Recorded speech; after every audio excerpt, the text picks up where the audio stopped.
This episode of the Major Issues Podcast is brought to you by ComicBook Clique at tpublic.com. Visit tpublic.com/user/comicbookclick to get exclusive one-of-a-kind merchandise, including shirts, stickers, and phone cases, all designed by us. Get your hands on the latest and greatest in comic book merchandise by going to tpublic.com/user/comicbookclick. And remember, you, yes you, are worthy.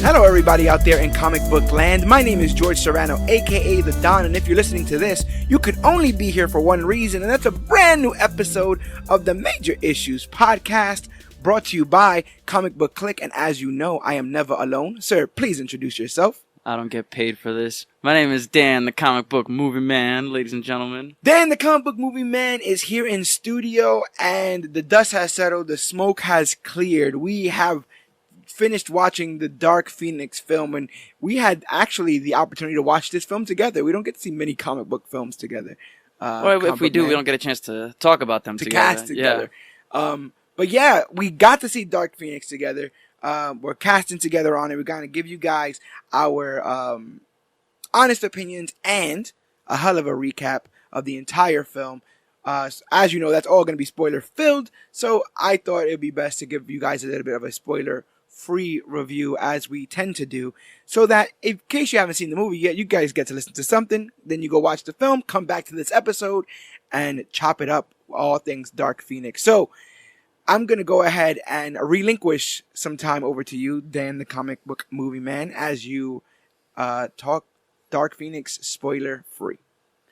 Spoiler free. This movie actually opens up pretty promising. That's one thing that I will say about the movie. It opens up in 1975. You see a young Jean Grey. Spoiler free. Spoiler free. Yeah, for those home folks at home. You get an opening to a young Jean Grey. That's about as vague as I can be. Right. You get a nice Jean Grey opening. But is this worth the people's money? The people who are right now, there's a lot going on with the reviews. The reviews are out. And we're at this weird point in time with movie reviews because of, I would say, the 5 million pound lizard in the room, Godzilla. Godzilla comes out and gets eviscerated by critics. And fans go and see it and say, this is the Godzilla movie we wanted, some of them. And so it's created this weird divide. And where fans are starting to say, well, we can't trust all reviews because those guys are viewing it in a different way and experiencing the film in a different way than the average. Well, don't take a critic's opinion. Don't read a critic's opinion if you're not trying to take a critic's word. There's a difference between critiquing a movie and reviewing a film. Yes. What we do is we try to review the film. We try to go over it scene by scene, try and break down and voice our opinions, not so much as storytelling aspects or camera movement and all that. But as far as it goes, when it comes down to anybody's word, you can't take everybody's word to mouth. You have to watch things yourself. And this is one of these movies where you can't listen to people. You just have to watch it for yourself. Because, hey, you never know. You might like the film. You might hate the film. But you have to see it yourself. That's the best part about our spoiler-free reviews. Because it's getting hard out there. We got Disney Plus creeping around the corner. You got so much content on the DC Universe app. And we'll be getting into some of that next week. Ooh.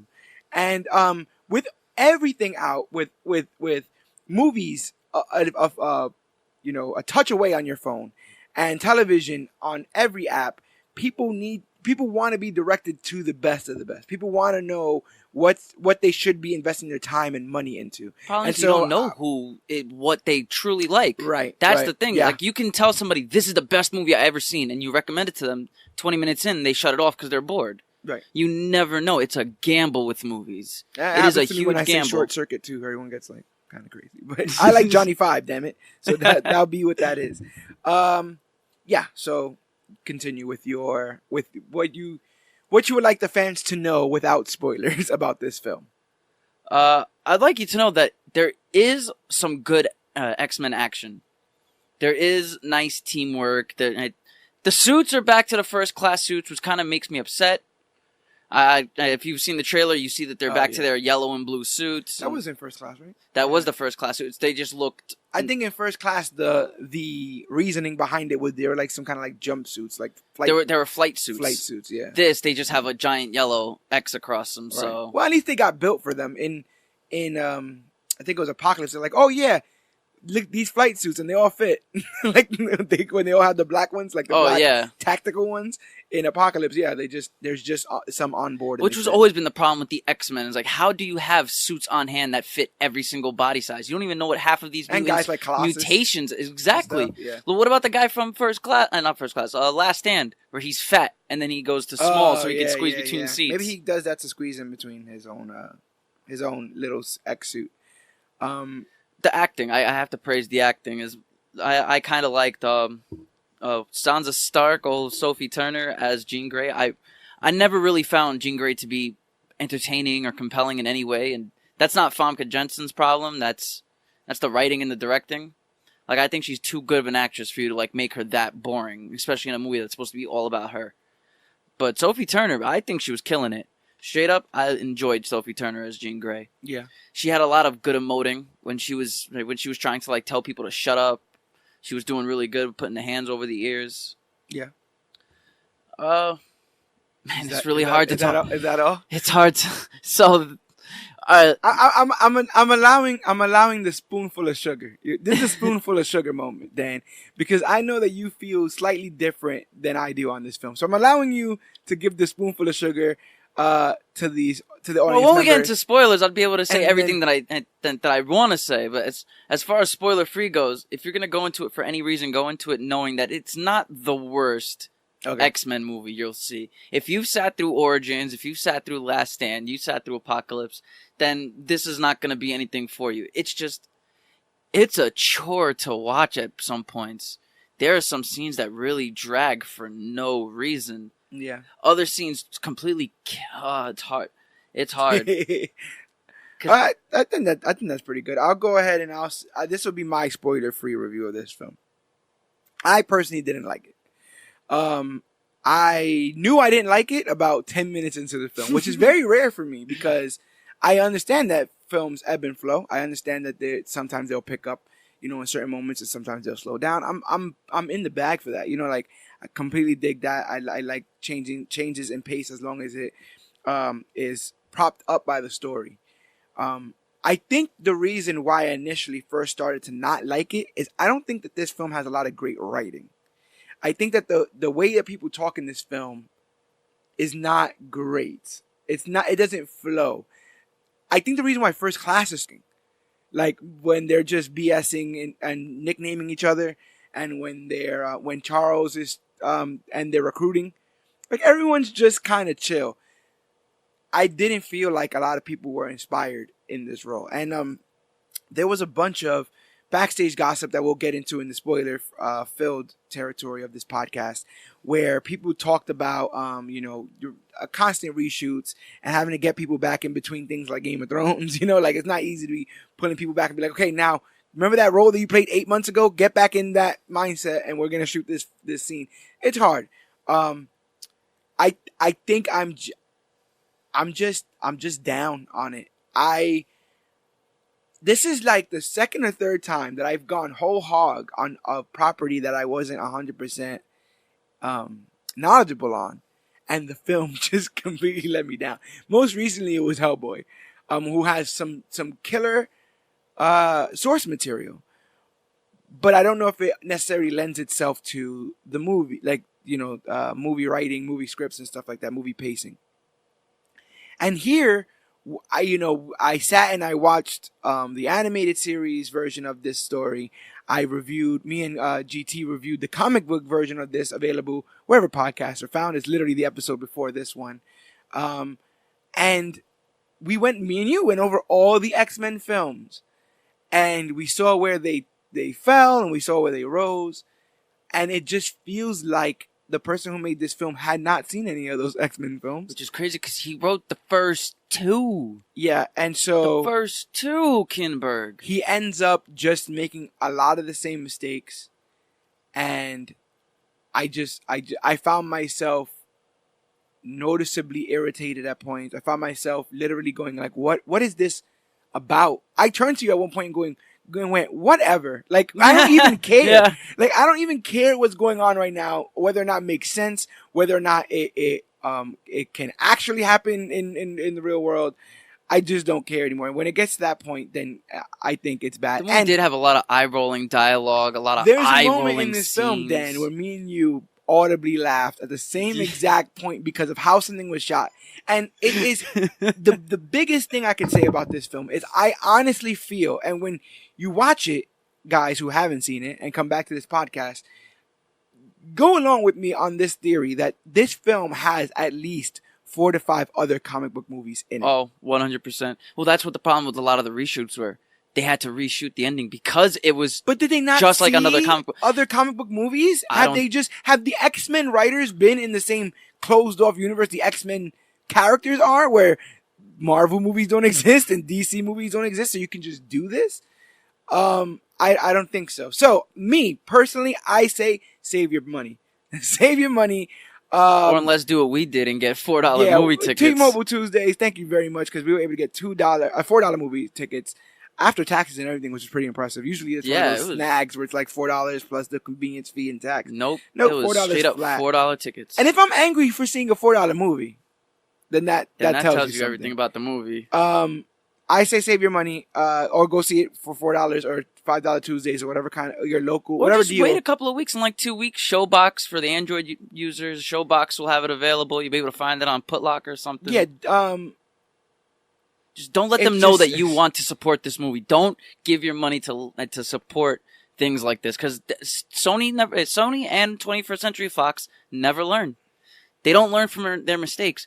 All of the bad parts, and you guys know all of the bad parts of Last Stand is going to be in this movie. All of the dull moments of movies like Man of Steel is in this movie. There's elements of Fantastic Four from 2005 in this movie. So no, it's not a success. It is a fail by all means.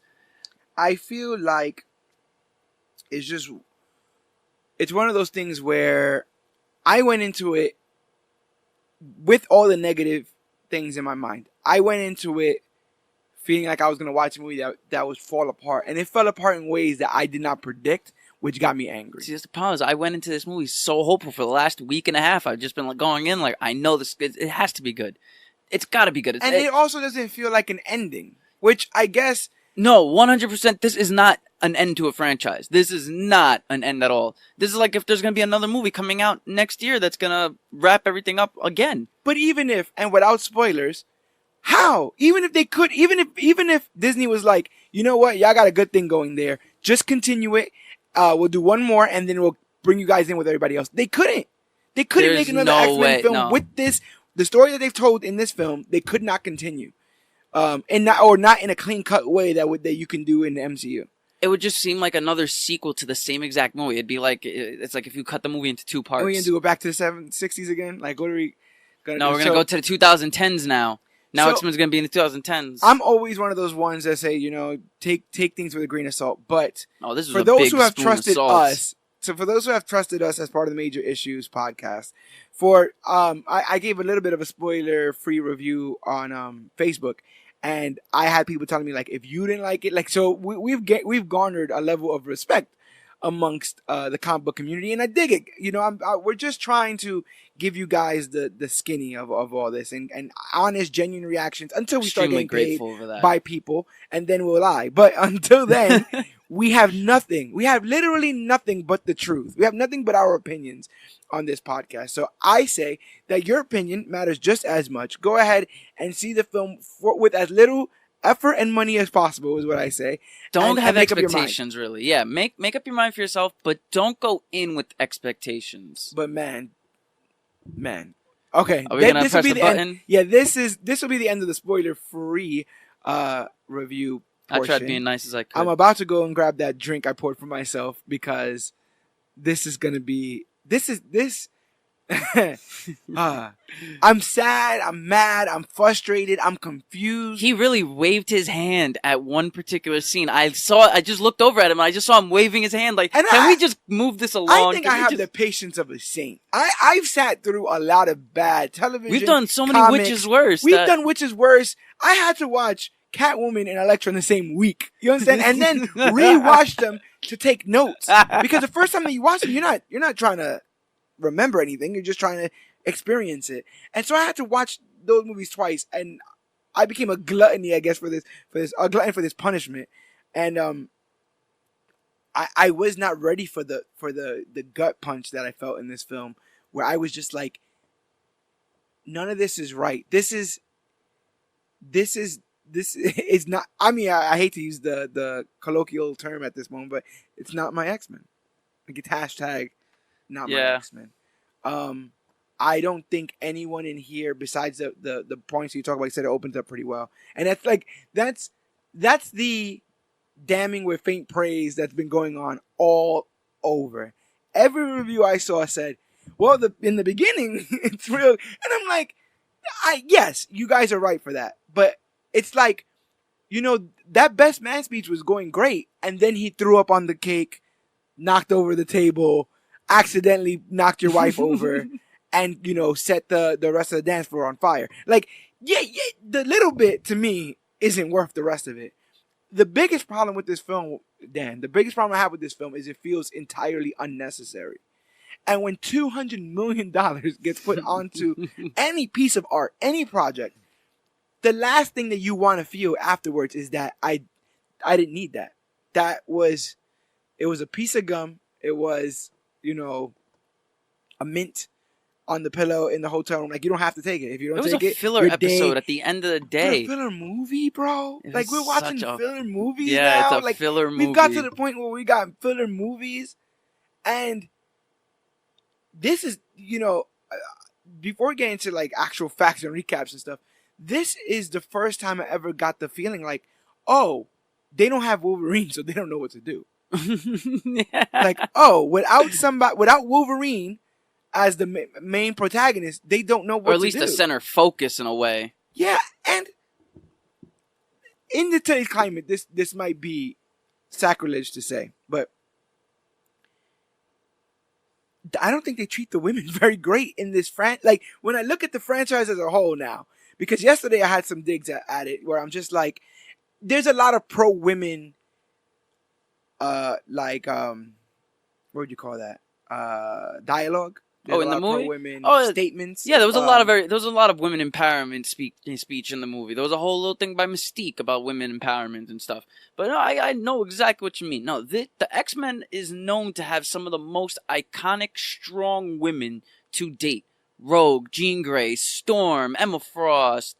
Who else would you? Jubilee, if you want to try and say that she's iconic in a sense, but still does nothing. But there's still a lot of great X-women in the series in general. Like, and they've with Marvel not having them, you have you can do your A Force, as they talk about, with Storm, Jean Grey, Jubilee. Psylocke is somewhere. Psylocke ran away the last movie. Where's Psylocke?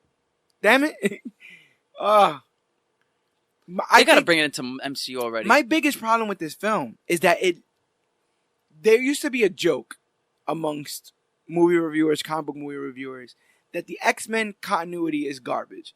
But the biggest joke that would go around is that if you want to prep for an X-Men film, all you have to do is watch the last one, because it will literally erase everything before then. But this movie erases the last one. In X-Men Apocalypse, Charles Xavier is fighting Apocalypse in his head.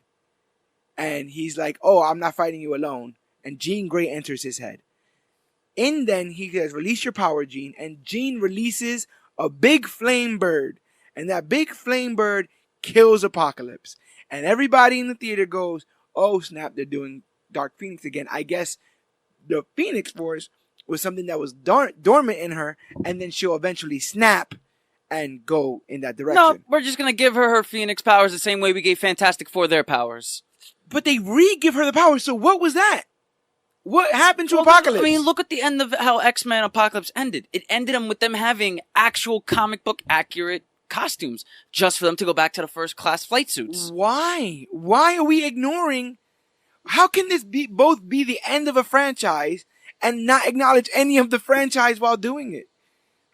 You can't make a solo X-Men movie and then have these moments where it doesn't resonate because we don't know these people. Well, that's what this is. This is a solo X-Men film. This is a Jean Grey movie with X-Men. This is a Charles Xavier movie. Oh, this ain't a Charles Xavier movie. As one of the only people to start and end this movie alive, this is a Charles Xavier movie.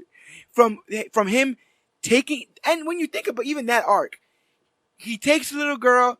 He didn't take a little girl. He took a little girl in, gives her some psychic barriers. Girl breaks the psychic barriers, find out that she's betrayed. They have it on the outs. They're on the outs with one another. They reconcile. She dies. So you're basically talking about Last Stand. And then he has a drink and laughs it off with his old friend in a cafe. What arc is that? What happened there? What did I don't know. You really just described like the entire movie in like 2 seconds. I don't understand how this happened. I don't understand how the fundamental misunderstanding of these characters was able to happen. I don't think they have the best characters. It's almost MCU, which is weird because they own them all. They own them all. They can put as many of them on screen as they want. They could have time traveled X-23. They could have brought in a Deadpool. Colossus could have showed up in this film. So many different characters that they could have went with that they stuck with the original team of Apocalypse, but doesn't even give them the damn suits from the ending of Apocalypse. But the thing is, it is the group from Apocalypse, right? Yeah, minus Jean. No, Jean was in it. But I'm saying halfway through. Oh yeah, halfway minus through. Jean, minus Quicksilver, minus Mystique. So the team, the X-Men, are Storm, Nightcrawler, and Cyclops. Yeah. Because Beast eventually then leaves as well. And so there is no X-Men team, which is probably why they didn't call it X-Men Dark Phoenix. That was probably our first little inclination that this was not an X-Men film. And I guess I don't have any right to call it one. And it surely Dark Phoenix. It surely didn't act like one. And that I think is the biggest. It's the saddest thing, because if this was supposed to be the last hurrah, we spoke a lot of good. We said in many ways that the good outweighed the bad when it came to this film. And when it came to the film franchise, I mean. And I don't feel like it is that case with this particular This is film. basically the Wolverine. I mean, it's closer to Origins Wolverine, but to each his own. I haven't decided if it's worse than Origins Wolverine. I think it's on par with You haven't decided if it's... I haven't decided. I know it's better than Apocalypse. 100% I know it's better than Apocalypse, because I can't stand Apocalypse. I think Apocalypse is absolutely terrible. There is no redeeming qualities about it. What's your beef with Apocalypse? What? What's your beef with Apocalypse? It's boring. Okay. None of the You characters... didn't think this movie was boring? No, I thought it was boring at near the climax. Okay. Near the train scene, yeah. Then it started becoming a chore. Then I started squirming in my chair, and I started getting very antsy. I was like, oh, this is seeming to be a little bit long. There's like 5 different endings here. But Apocalypse, there was nothing that I could say is good about that movie. None of the acting, because when I initially saw Apocalypse, I didn't know Sophie Turner, and I didn't have Game of Thrones love, so I didn't like her. I didn't like anybody that they casted. The kid that was playing young Scott, didn't like him. This I feel everybody improved in a way. What would you? I guess that's the other question then. What would you say were the improvements that made you like this over Apocalypse? The acting. I have to say that the acting is solid. But Jennifer Lawrence is terrible. Let's not count Jennifer Lawrence. And Nicholas Hoult is kind of bad in this film as well. I kind of liked when he was getting upset at Charles. He's a baby. He is a man-child in this film. And we also have to remember, given everything that we know, Charles Xavier finds the first class in the 1960s. This movie's taking place in the 90s. Everyone in this film should be 30 years older than where they were in their lives. And they still look like... I guess the mutant gene makes you young? Not only does everyone look young, which is fine. The mutant gene could make you young. The X-Men have lasted forever. Fine. It's whatever. but I don't understand. There's no weight to anything being said because everyone looks like how they looked before. Yeah, but then it makes no sense because look at X-Men from 2000. Mm-hmm. Think of the time period it's supposed to be taking place during. How do they look like that in 5 years? But the thing is, my answer to that is that you could hand wave that away with Days of Future Past. You can say that in stopping Mystique from doing what she did, it's created a new timeline in which maybe X-Men 2000 happens in 2005. Well, the timeline's already skewed because Mystique isn't supposed to be a good guy. That's not a timeline thing. That's just a bad writing thing. That's just a Jennifer Lawrence is the most high-profile actor on so you couldn't have given her anybody else. There are so many. It's the same reason why Suicide Squad spends so much time with Deadshot. Because it's Will Smith. Because it's Will Smith. If it was anyone else in that role, they'd be giving as much attention as they gave Captain Boomerang, as they gave Killer Croc. But if Will Smith was playing Killer Croc would have had a whole B plot in this film. True. It's the same way Margot Robbie had so much of Suicide Squad. But literally, there are characters that can't be bothered to do anything else in that film. But Will Smith has flashbacks, flash forwards, a meeting with Batman. You understand? They do it. They give him the 9. But in this, nobody is as important as Xavier, Jean Grey, and oddly enough, Magneto, who doesn't need to be in this film at all. Need to be in this film at all. The same exact things would have happened regardless in this film if Magneto was not in it. And it's Magneto. I feel like it's Magneto in helmet only. He could have been in Assassin's Creed. He could have been in name another movie he's in. That one, and he could have just doing the British acting and or the British accent, and that would have been it. I just didn't understand. He was some sort of hippie, just chilling out in his own part of the land, making tea. How do you Thanos. Drop? What I don't understand is how do you drop a stadium on top of a press conference, He's wanted for killing the president. Then attack the president? You're wanted for killing JFK. Not for accidentally another. He's wanted. You're wanted for killing JFK. He's escaped out of the Pentagon. They escaped out of the president just gives him his own piece of land and says, "Here's your pardons." For what? How? What? I don't know. I don't understand. You gonna wave that off to Days of Future Past too? No, that wasn't me. I told you that's bad writing. Everything in here is bad writing. I would not wave anything off in here. But let's go ahead and get started. This was barely directed by Simon Kinberg. It was his first time directing and his shows. Why did they let him do it? Get ready for a filler cast. Filler cast. Well, drinking cast. So this is, you hear that, ladies and gentlemen? That's delight. That's the ice that Storm made from. Oh my God. We'll get there. There's no delight in this cast, so I had to put some delight in my drink. So far, the film has made $5 million domestically on a $20 million budget. That's under what John Wick. And it's still Friday. Today is the day we. Yeah. But that's under John Wick. People like seeing people get shot in the face more, I guess, than the X-Men. They better beware because they're going up against Secret Life of Pets too. Yeah. And that first one did really well. Those people like talking animal movies. I don't know what the hell. Maybe they should have cartoons, Boss Babies, and all that. Boss Babies. It currently sits at 23% on Rotten Tomatoes. That's the critic score with a 64% audience score. That expressing that divide that I was speaking about earlier. Remember? I guess you'd be in the 23%. Not that hate the. Yeah, you'd be in the 23% that didn't like it. No, it's the other way around. I mean, yeah, you'd be in the 70-something% that hated it.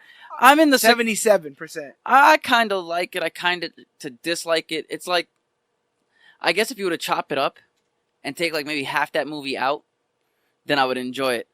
I did enjoy the X-Men stuff, but there's no X-Men stuff in this. The first, let's get into it. Yeah, it's produced by Simon Kinberg, directed by Simon Kinberg. I'm pretty sure it's written by Simon Kinberg. I think it is written by him too. Yeah, it's a whole Simon Kinberg film. So congrats, you got the hat trick of failure because all of those were terribly done. Not that I've ever directed a movie, but matter of fact, I'm about to make my own X-Men movie and y'all about to see it. But anyway, the film opens up in 1975. I need you people to note that he has Shazam written. I have Shazam written down. I just want to note it because Shazam opens up in the past where we see spoiler alert, we see a young Dr. Savannah accidentally cause a car accident when forces that he cannot control, cause him to cause a distraction and watch his parents get killed. In this, we see the same thing with Jean and her parents, right? So they're driving around, they're arguing about the radio, and then I the want to mother listen to this station. but well, the radio station changed, and the mother goes, Jean, are you doing that? How? I don't How? know. Why would that be her She's first? automatically assuming that Why her would daughter's that be? That was her first assumption. that her daughter's a mutant. No, that was her very... Her first assumption was, the you radio said you wanted to changed, change, and then she looked and at you her. changed it, so you changed it. That's called false equivalencies. What are you doing? What are you doing there, Jean? You changed it. And she's like, no, I didn't. Yada, yada, yada. And then begins a trope that continues for the rest of this film, where Jean Grey will close her eyes and just say, be quiet, be quiet, be quiet, be quiet, and then things happen. So in this incident, she accidentally loses control of her blooming telepathic abilities, and the result is a horrific car wreck that seemingly kills both her parents, leaving Jean the sole survivor and an orphan. She's hospitalized, but the doctors are amazed that she has no signs of damage. I did like how strangely her mind created some kind of mind cocoon, and so she got none of the debris in the car wreck. Oh yeah, no, that but kind it of did not do good. that for her parents, and so seemingly they're both dead, quote unquote. Not knowing what to do with her, we see a young pre-apocalypse Charles Xavier. I do like McAvoy with hair. I like McAvoy with hair. Guy looks cool. I like young Xavier. I want to see more. Like, if you're gonna Xavier. keep with the young Xavier, just keep Xavier not bald. What's the point of making him bald if you're gonna make him look like he's 20? Or if you're gonna keep going back. Like, we've already established, unless there is some weird directive, some weird editorial directive that says that no, we're really still trying to make them Patrick Stewart and Ian McKellen. Because if they're not, you don't gotta follow time rules. You don't gotta follow hair rules. You don't gotta follow nothing. Nope, Dave. But the Days of Future Past showed that really is who he turns out to be in the future. Which he is fine. Comes out to be Patrick Stewart. Which then it does. It's fine. He can be a version of Patrick Stewart. But then the movie ends with no. This movie? Yeah, this movie is. Oh no, but this movie. So that's the thing. I honestly believe that you will always look how you're gonna look when you're old, regardless of what happens to you in your life.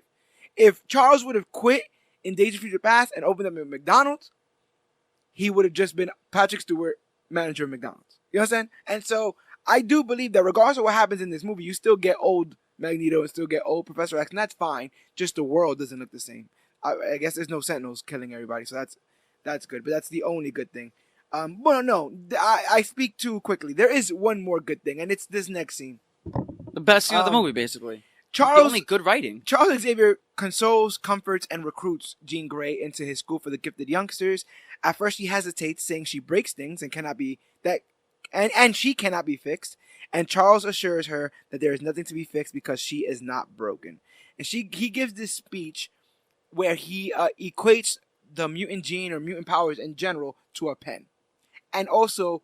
To explain to like an 8-year-old in distress, it was smooth as hell. Yeah, it was smooth as hell because basically he's like, "You see this pen here? You can do anything you want with it. You can draw with it, or you can stab somebody in the eye with it. Here, you take it. It's your gift. Now you can choose what you want to do with your gift, or whatever that is to do. But if you decide that you want to do good things with your gift, I can help you. I can help you." And I thought that was very well said. It was sweet. It was heartfelt. It sounds like something that Professor X would say to and it sounds like fighting mutant. And the thing is, you got to believe that this is not the first fighting mutant he's found. Yeah. This is not the first mutant that parents are like, I don't know what to do with him. He has a long tongue, and I don't know what's going on with that. You know what I'm saying? Like, he must have recruited kids from all over and who are all terrified and scared and all that kind of stuff. How'd you like Jean sussing out that her parents were dead? I kind of did like it, but it's so obvious.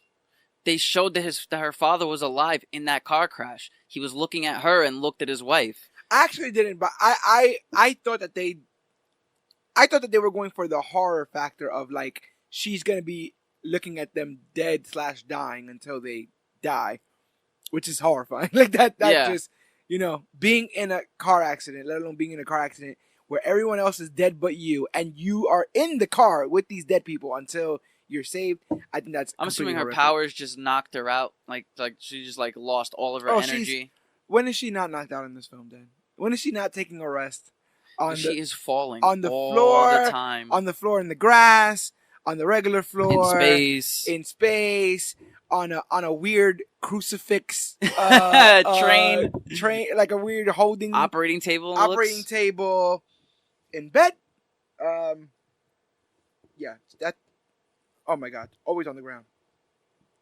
But then we get the title card, and you were a bit ecstatic. You liked that they had a bit of a what do they call that? Prologue? Yeah, no, I really enjoyed the prologue that they had. I thought it was X-Men. Not just X-Men. I thought it was what we've come to expect in the First Class series. You know what's funny? It actually reminds me a lot, if you think about it, like the way it was shot, structured, like the prologue from Last Stand, where we see a young mutant kind of. I think that's what they were going for. I think they were going for the Xavier finds Jean Grey. You know what's weird though? I really dig that Angel scene in Last Stand, where Child Angel. Oh, he was trying to cut his wings off. Yeah, no, that was a good scene. Then that was a prologue. And he's Remember that was a prologue. Then it goes straight into his back and into And then you go to the present. No, then it goes back to the past again. No, I think it rushes like 10 years into the future. Yeah. No X-Men theme song. How you feel about that? Well, it's not an X-Men movie, so that's your first. Hans Zimmer's on this. No way he scored Hans Zimmer is on this. This is an obnoxious guy. I like the score, but did it with his eyes closed. I like the score, but some of it was obnoxious. This is Hans Zimmer. Oh my God. Why do they drag so many talented people into this? Anyway. I'm so mad that why did they just bring back Henry Jackman? I don't get it. He did a great job with establishing a lot of these theme songs. Frankenstein's Monster is one of the best theme songs. Bro, we're ad nauseum of what we praise. Literally just go back 2 episodes and you can hear all the good things we said. If you think that this is just a hate fest for the X-Men films, it's not. No, I went into this movie expecting good. I love the X-Men movies. As bad as they are structurally, I can still find enjoyment in a lot of the movies. I can look up from my phone and see a scene that I recognize and actually pay attention for 5 minutes. This is the first 20 minutes, the first 30 minutes, and then that's it. Yeah. Then it goes everywhere. And I look over to you, I'm like, this just went off the rails everywhere. We fast forward to 1992, and the X-Men, including Jean Grey, Cyclops, Storm, Beast, Nightcrawler, Quicksilver, and Mystique, have become household names for at least a decade at this point. And they even have matching outfits, the ones you were talking about with the big yellow X's. They're working for the president and all this. Yeah, after a space shuttle is damaged by what is believed to be a solar flare, Charles Xavier receives a call from the president asking for the X-Men's help. Although Hank believes the trip to be impossible, Charles goads him a bit, and Hank reluctantly accepts. How did you feel about, one, the X line, right? The X line that the president has to the X-Men, and two, that beginning of Hank's hesitation of the mission, and Charles being like, I mean, but you guys can, right?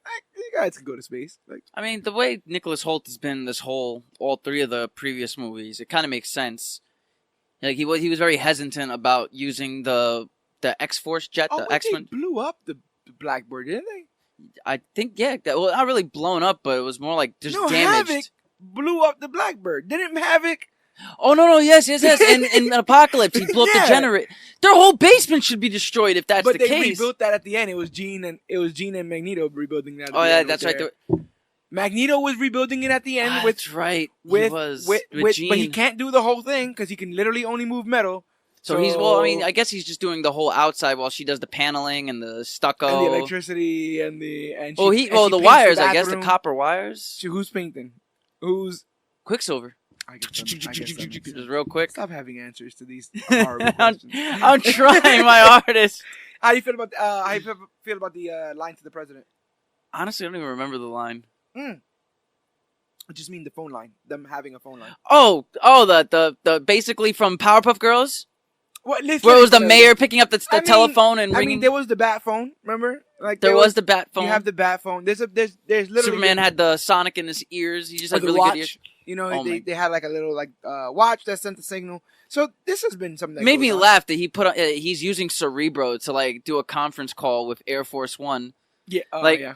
Attention, all humans in the room. This is Charles Xavier. I'm talking to you in your mind. Tell me what's going on. And they're just talking like this isn't scary. Like there's a giant voice in my head, and I'm just gonna continue to talk.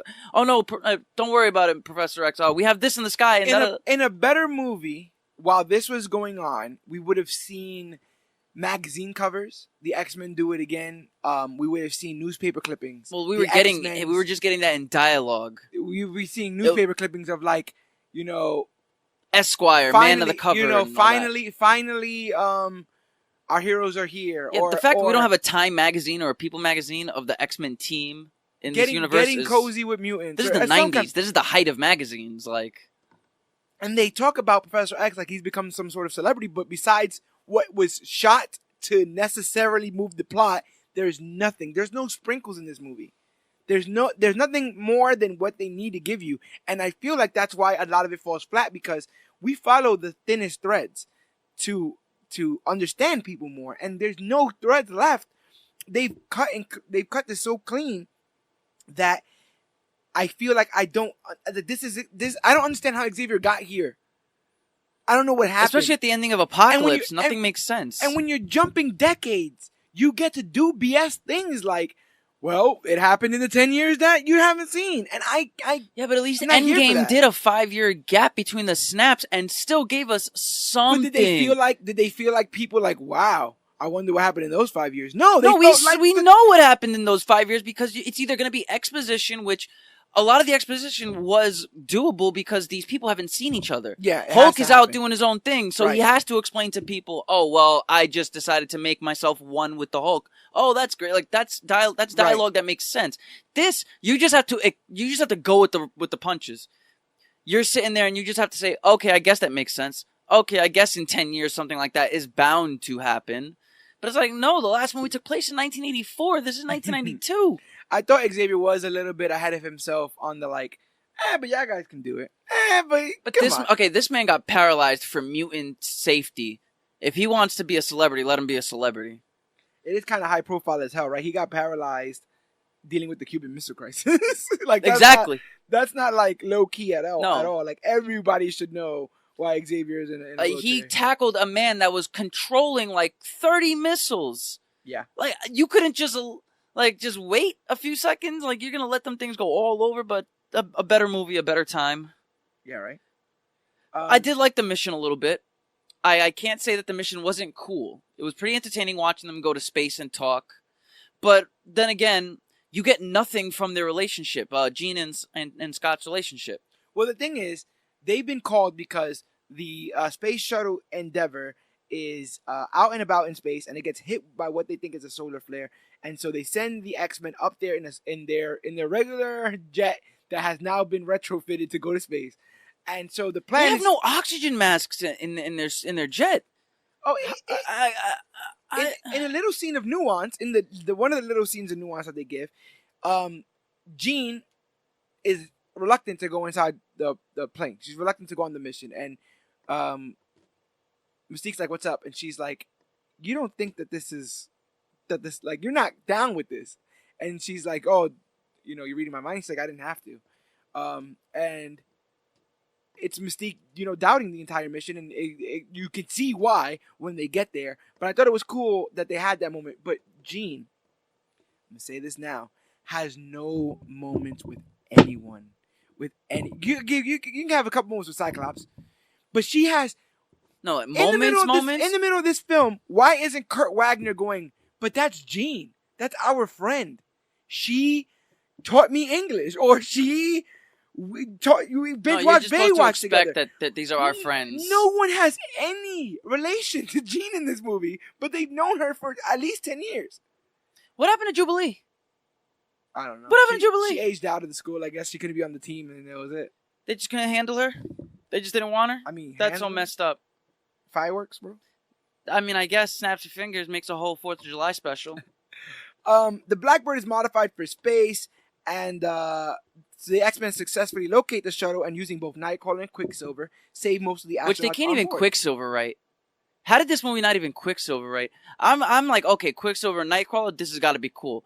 And they didn't even I like their powers combined. I like their powers combined, but think of the Quicksilver saving the X-Mansion. Oh, there's Quicksilver there's saving no scene of that. There's no music scene, and I guess that's because he's on the team now. Before that was kind of like a single man's highlight. Still, they should have given us something. And Nightcrawler is better in this. I actually really... No, Nightcrawler is actually pretty good. Here's the one compliment I'll give this film. I really like the BAMF effect. I like the residual blue smoke. How they do it. It looks nice. It looks well, very I like this. well. I like the way it looked in X2 also, and with Azazel's in First Class where it was red. Yes. Like I always thought the Nightcrawler effects was not far short of good. The Nightcrawler effects were always good to me. But I find him to be skinny.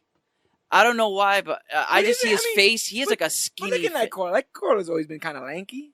Like I guess, but he looked like he was 80 pounds. Oh, and also like this is probably in between shooting Split because McAvoy's like brolic in some scenes, and he looks like Patricia. Oh, with that turtlenecks, and he's like, "Oh, you want the whore, don't you?" And I'm like, "What's going on here with this madness?" Anyway, that was cool. They do that. They couldn't give us a theme song though. They couldn't give us a while they going to space. Anyway. And this is Hans Zimmer. Now that you told me that this is Hans Zimmer, now I feel so cheated.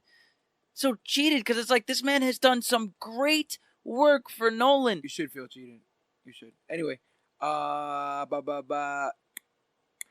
it's revealed that I rolled my eyes. They're like, we got everyone. No, our captain. It's the no our captain. It's the no my cat. It's no my baby. Wait, there's still one more. Wait, he's over there. Yeah, there's always one more. You forgot the one in the chamber. There's one more. And then Mystique's all like, oh, we're out of here. And Xavier's like, oh, no, we save everyone. It's like, I'm not saving. It's like, I'm not going to risk my team. So what about their team? What about theirs? I mean, they took they're astronauts. This is their risk. That's what they do for a job. That's like when writers write cops and SWAT teams to say, I didn't sign up for this. What do you mean you didn't sign up for this? You literally signed up for this. Now, I could understand Mystique because later on she goes on and says, like, these missions are getting more and more dangerous. And I don't know how dangerous they were before, but they're in space now. So I get the hesitance. I get like, whoa, we've never been to space. What are we doing in space? And how could you be so inclined to just volunteer us for space? I get all that. Great power comes great responsibility. This is where things start to get wonky. This is the beginning of things just straight up not making sense. Because they have... Oh, awesome moment. There's a piece of the Blackbird that is engineered so that Scott can use it as like a cool gun. Yeah, like a he can torrent. use his laser, some kind of turret. Turret, yeah. It can use his turret, right? That's what they call it. I'm thinking of torrents. But yeah, a turret. And he can use his optic blast. Thought that was cool. I was like, that's cool. But they use it to stop a spaceship from spinning. But then they're like, oh, there's too many holes in the spaceship. Storm freeze it, which I don't understand how space how weather that works in space. Yeah, how weather works in space, any of that stuff. I don't know, so I can't be like, well, that doesn't happen. It just didn't seem like it could. But anyway, I guess it's too much for Storm though. She can't do it after a while. She's like, I can't hold it. Can't hold it anymore. And then Nick Xavier's like, Jean will do it. And Jean's like, and she's like, right, Jean? She's like, yeah, sure, I will. You can do anything you put your mind to. And then Jean says a line, only written because of plot convenience. Only exercise because of plot convenience. And only happens because of plot convenience. She says, I can't do it from here. I can do it, but I can't do it from here. I have to keep the shuttle secure by being inside of the shuttle. Which now endangers as many people as are currently endangered right now. So Nightcrawler's got to take her, go back to the ship, rescue him, Quicksilver go back has to make Nightcrawler a spacesuit. Yes. Then, but why does she need a spacesuit? I guess the Phoenix Force helps her not need a spacesuit. But she doesn't have the Phoenix Force, Dan. She's about to get the Phoenix Force. Dan, you understand? Oh, man. Anyway.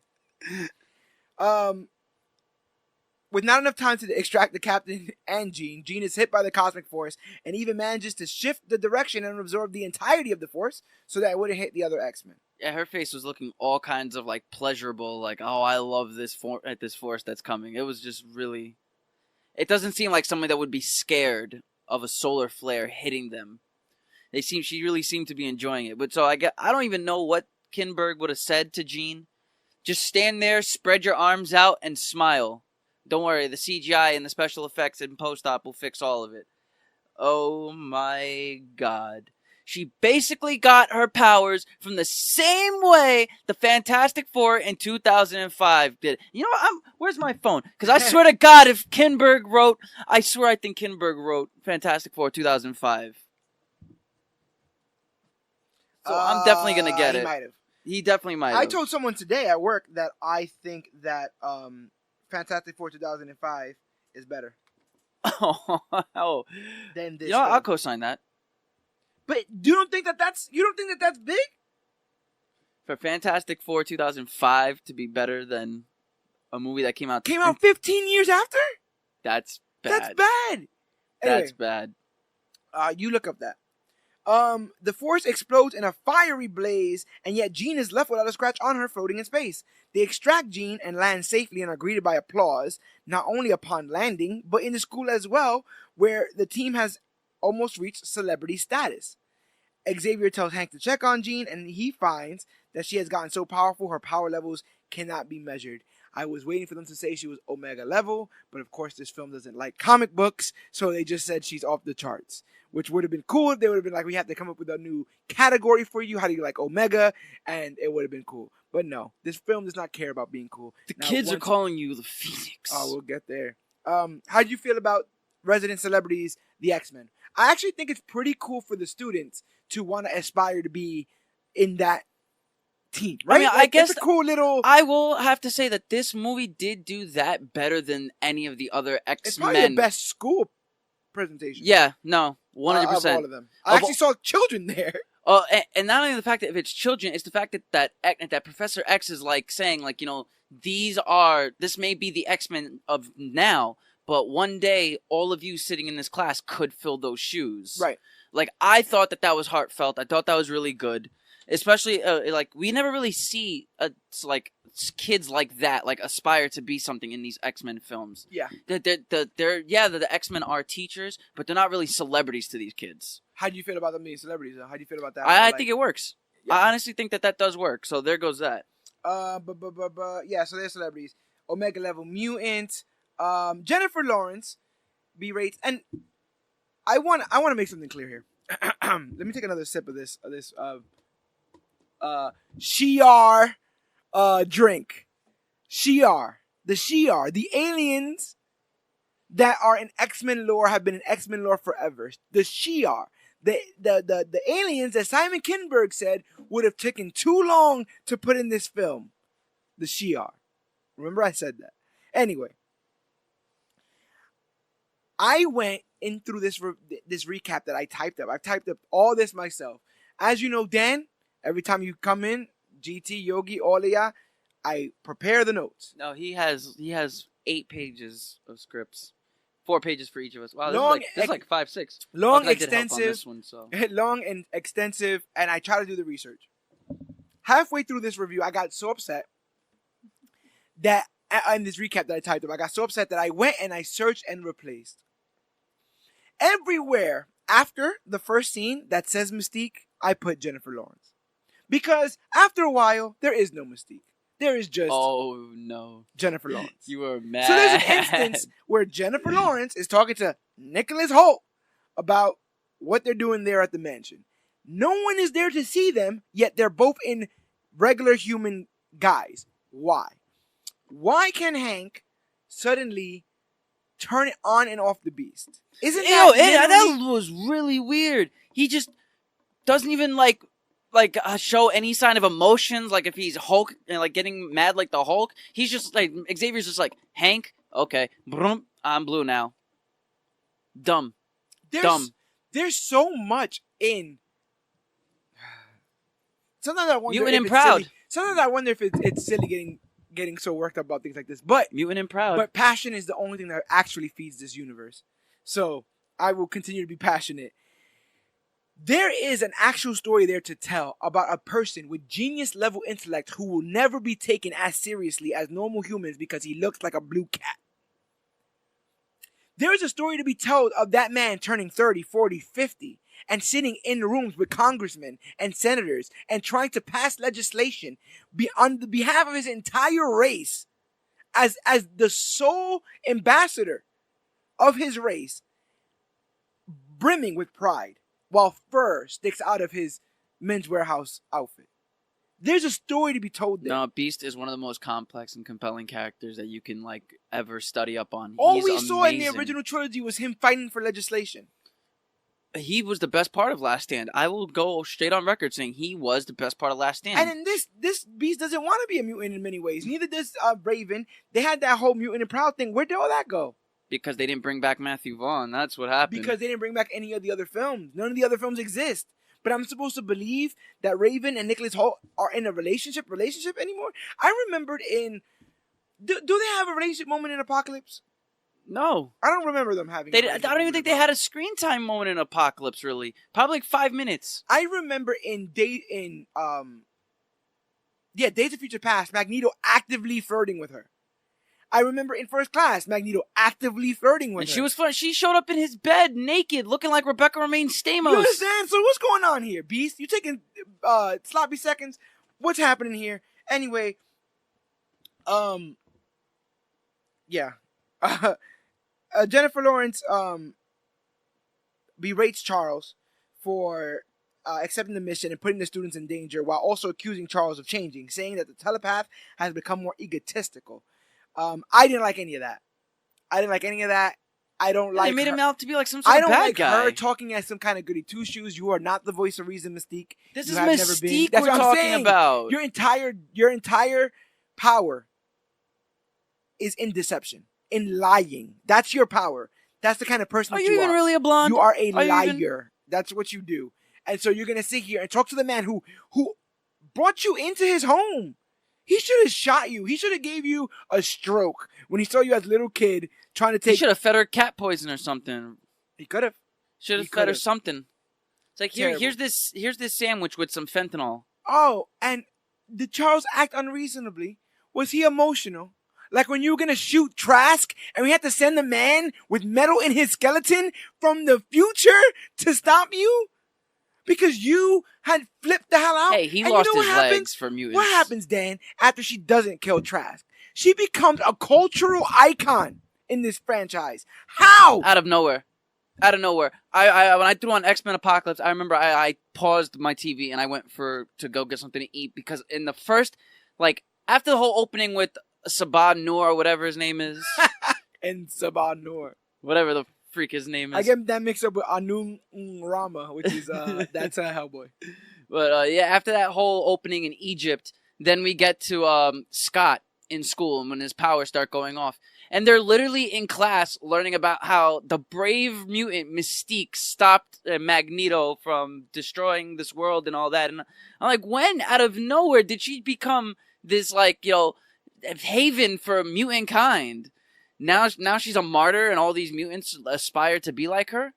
Even when she meets Nightcrawler in Germany, it was dumb. Yeah, there was wasn't there posters or they saw on the Why news did she even save him? For what reason? Why was she in Germany saving mutants? Well, then, in a better movie, they had kind of led the breadcrumb trails to suggest that Mystique, probably doing Azrael, gave birth to Nightcrawler.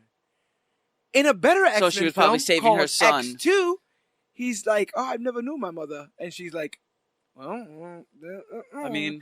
well, it could be anyone, I guess. And it's alluded that's the mother. But in this film, they're just classmates. Because they don't read comics. And comics are beneath them. And this is what you get when comics are beneath you. Anyway. How'd you feel about Xavier being taken down a peg? Did not like it. No? It was a boring scene. I rolled my eyes. I wanted it to move on.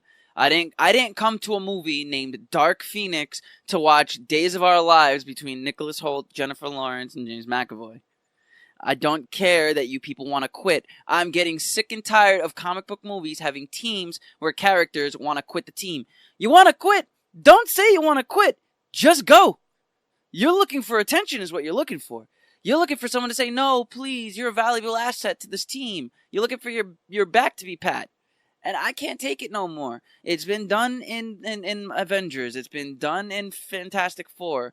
It's been done in every X-Men movie. How many X-Men movies did Logan say, I'm going to quit, I'm going to quit, I'm going to quit? Just go! Get out of here. Yeah. I'm tired of it. I'm tired of it. That's another thing. Like, this is a refugee place. Like, this is where mutants come to be safe. To my knowledge, besides this place, there's nowhere else. No one else is opening up their doors and saying, "Come here, come as you are, and we will love you." Especially not if you have like, you know, external visible mutations. Like if both of your eyes are like purple diamonds and your hands are flowing with fire. Yeah, I don't think anybody's gonna be quick to hug you or quick to hold your hand. Right. You know, I understand if your mutation is you're super strong or super smart or super fast, then yeah, it's easy to hide it. I mean, I did feel like it was in poor taste to write, when was the last time that you stuck your neck out for this team? Because we know it was the last movie. He lost his legs, and not even it was the last movie. He lost his hair to stick his neck out. He was there with Apocalypse. Like it doesn't. I don't understand. Where were you, Mystique? Anytime, anywhere, she was getting choked. Remember she got choked? She was on the poster. Like, my God. He was literally sending Logan back in time while you're trying to kill a midget. Yeah, right. Let's not talk about progression when you're trying to kill the little people. The little people. I like that. I like that. I like how you worded that. And then she's like, what was that line? The women save the men in this team more, so maybe you should think about changing the name to X-Women. Oh my God. Pandering. You hear that bell? That's the pander bell. Ding, ding, ding, ding. The pander bell. That's the pander bell. Oh, ding, ding, ding, ding, ding. That's all it is. That's going to be hilarious. The pander bell. I know that's something that actually exists in this film. It's just a series of pandering. You're either pandering to McAvoy fans by giving him these drawn out emotional speeches. You're pandering to Magneto fans by giving him all of the big center stage moments. You're trying to pander to Game of Thrones fans by casting Sophie Turner. So it's like, well, if billions of people watch those shows, maybe they'll go and watch the movie solely for her good graces. There was a lot of, like, you like this, right? But you like this, right? But you like this. Yep. That's basically what it was. So why don't you like this? And it's like, you're not doing it right. That's basically what it is. When I completely understand and dig, and we'll get into that more when we talk about Doom Patrol next week, which is a better...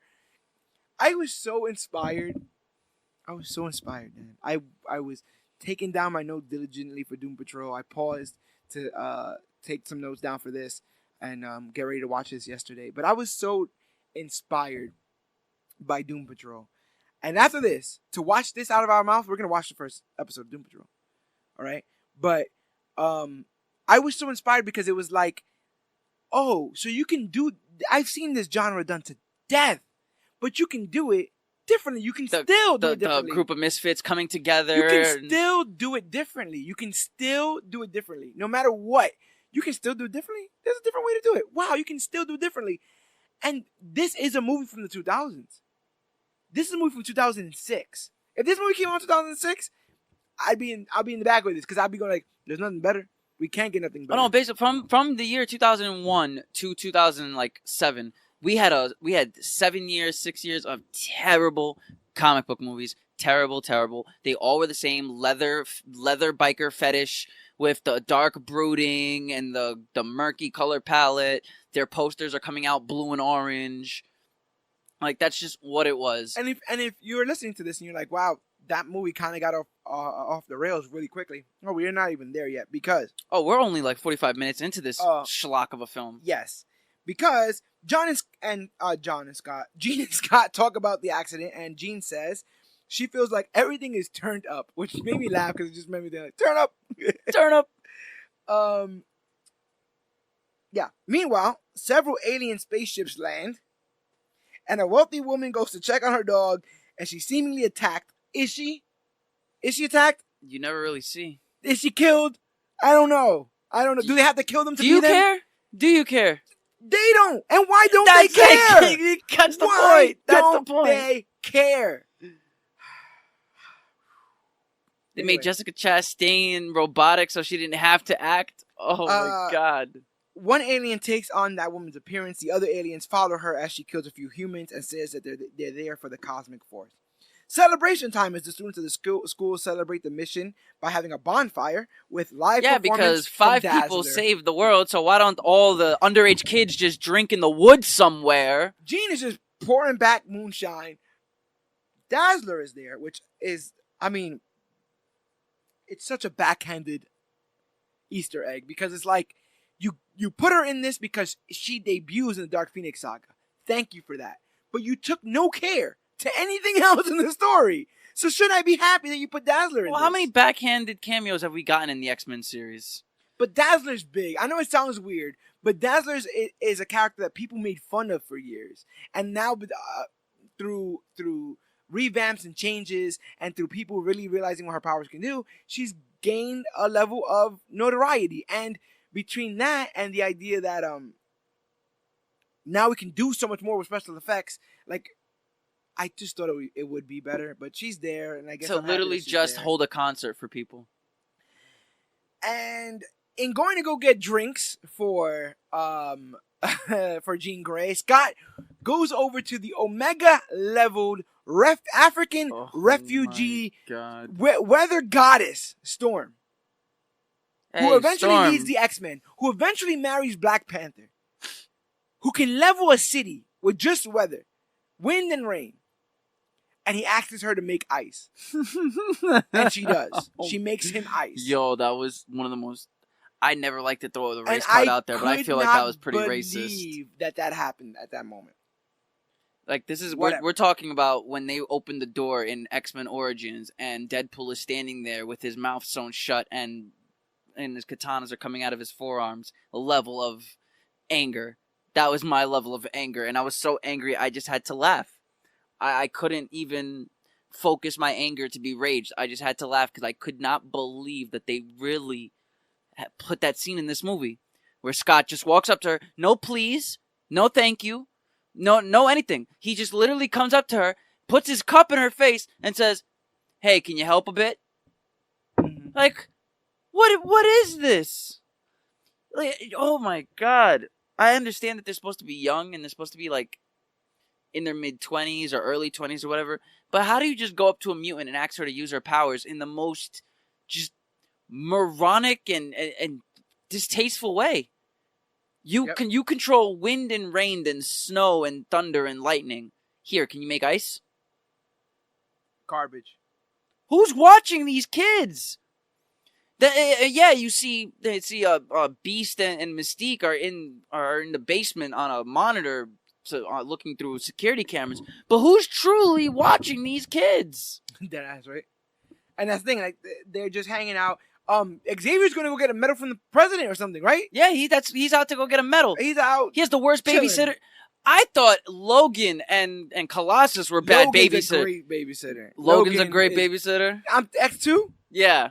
X2 Logan, I mean, he gets the kids out. He gets half the kids out. He gets a lot of the kids out. I blame the rest on the Colossus and some on Iceman, because you could do stuff. What are you doing? I'm pretty sure both level mutant, Omega level mutants doing nothing. It's like if the Omega level means nothing to these writers and producers. Garbage. Garbage.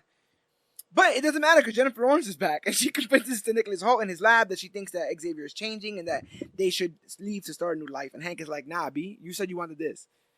So we're staying here. Xavier's off accepting a medal with the president when Jean's powers flare up, knocking down everyone around her so she falls down unconscious. He quickly heads to the mansion where he uses Cerebro to search Jean's mind to find out what's going on. Turns out the cosmic force knocked down psychic barriers Xavier put in between Jean and her trauma. Realizing that not only she was the cause of her parents' death, but that her father, whom she believed was dead for years, is actually alive, Jean heads out to seek him out. Charles, realizing what she uncovered, does his best to beat her to her father's home, but she gets there first.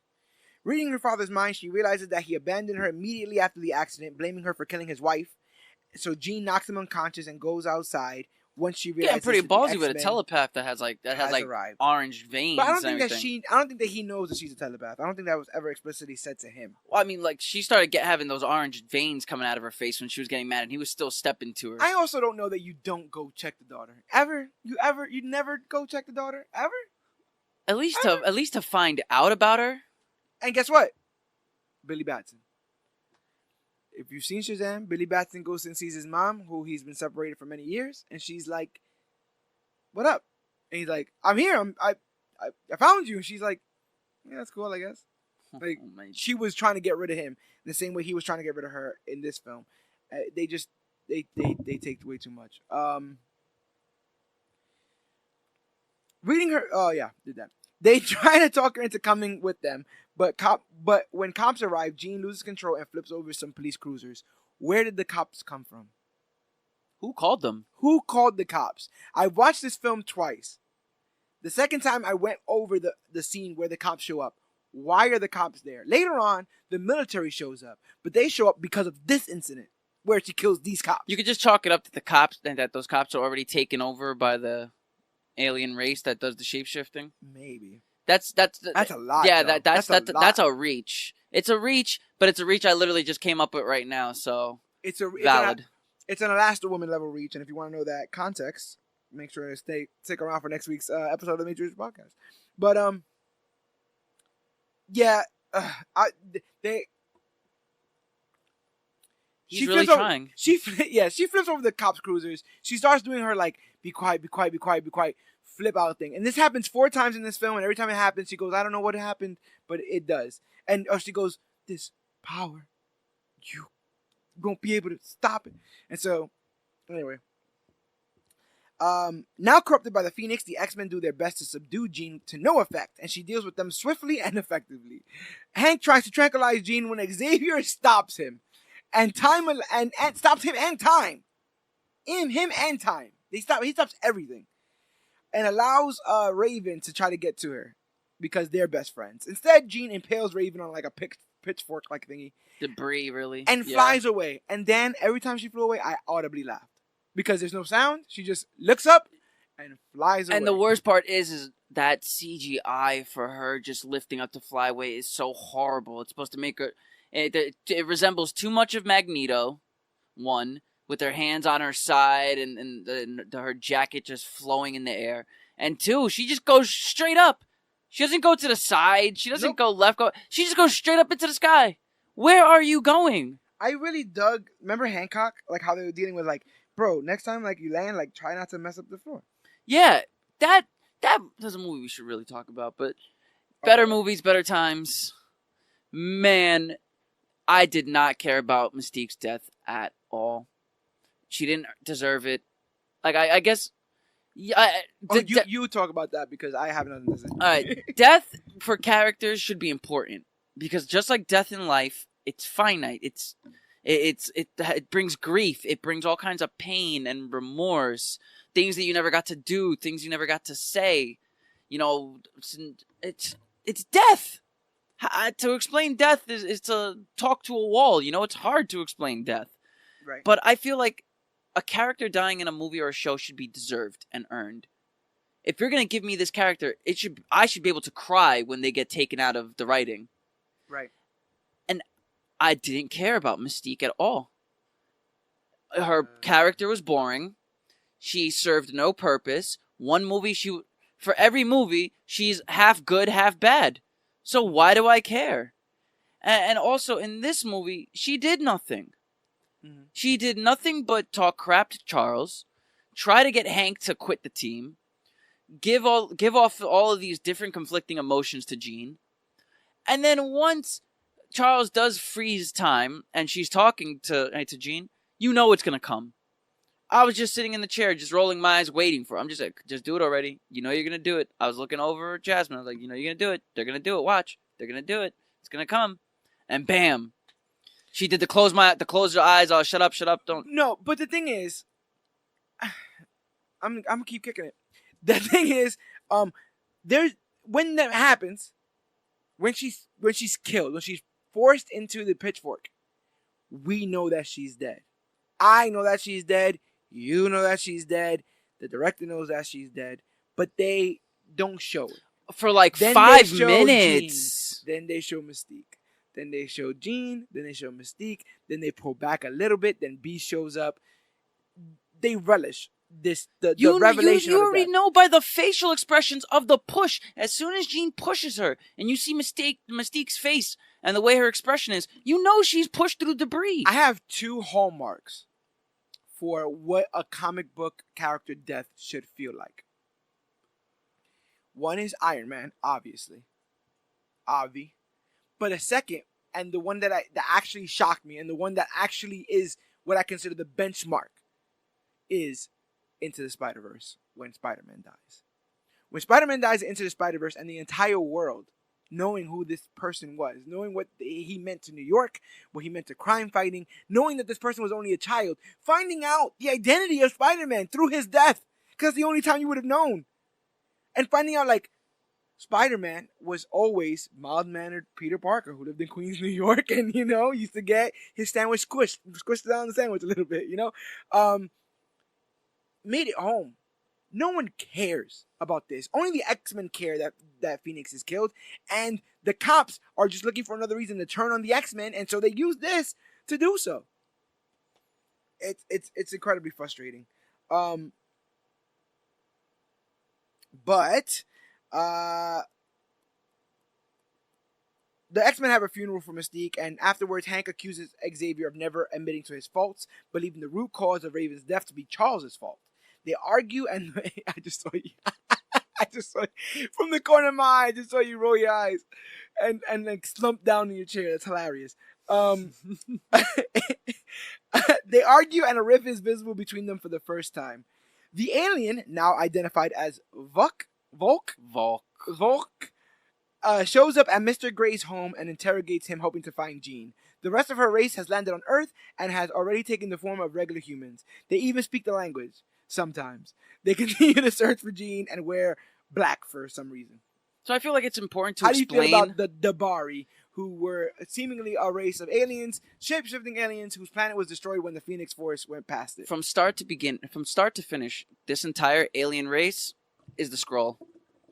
Yep, and this movie in a lot of ways is Captain Marvel. They're the Skrull. Because guess what?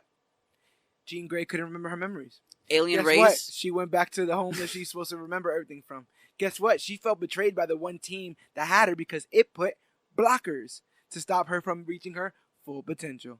This movie is all the great movies, and literally movies from the last year. Like, you couldn't take a movie from 10 years ago. You had to take a movie from this year. This year. year. Yeah. Alien race, destroyed planet, trying to find salvation in another planet, end up on Earth. Train scene where they're fight. Oh god. Oh, we'll get there. Horrified by her actions, Jean seeks solace in a mutant refugee camp that is being run by Magneto.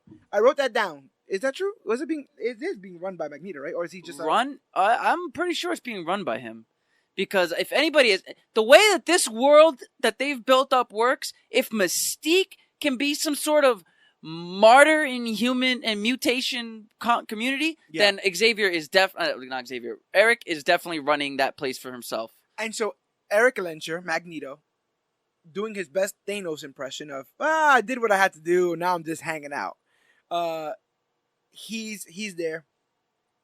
And without telling Eric what she's done, Jean asked him how he managed to stop killing people. What was his answer, Dan? From memory. He didn't. I just stopped. Yeah, I just stopped. He's like, I just stopped. I didn't. I used to kill people because I thought it was gonna make me happy, and then I was like, I love how he's pushing her. I love how he knows her potential. This is supposed to be after Apocalypse, so he knows that she's the one that killed the most powerful. He should, but what did she kill him with? He didn't kill him with the Phoenix Force. She didn't have it. Killed him with something.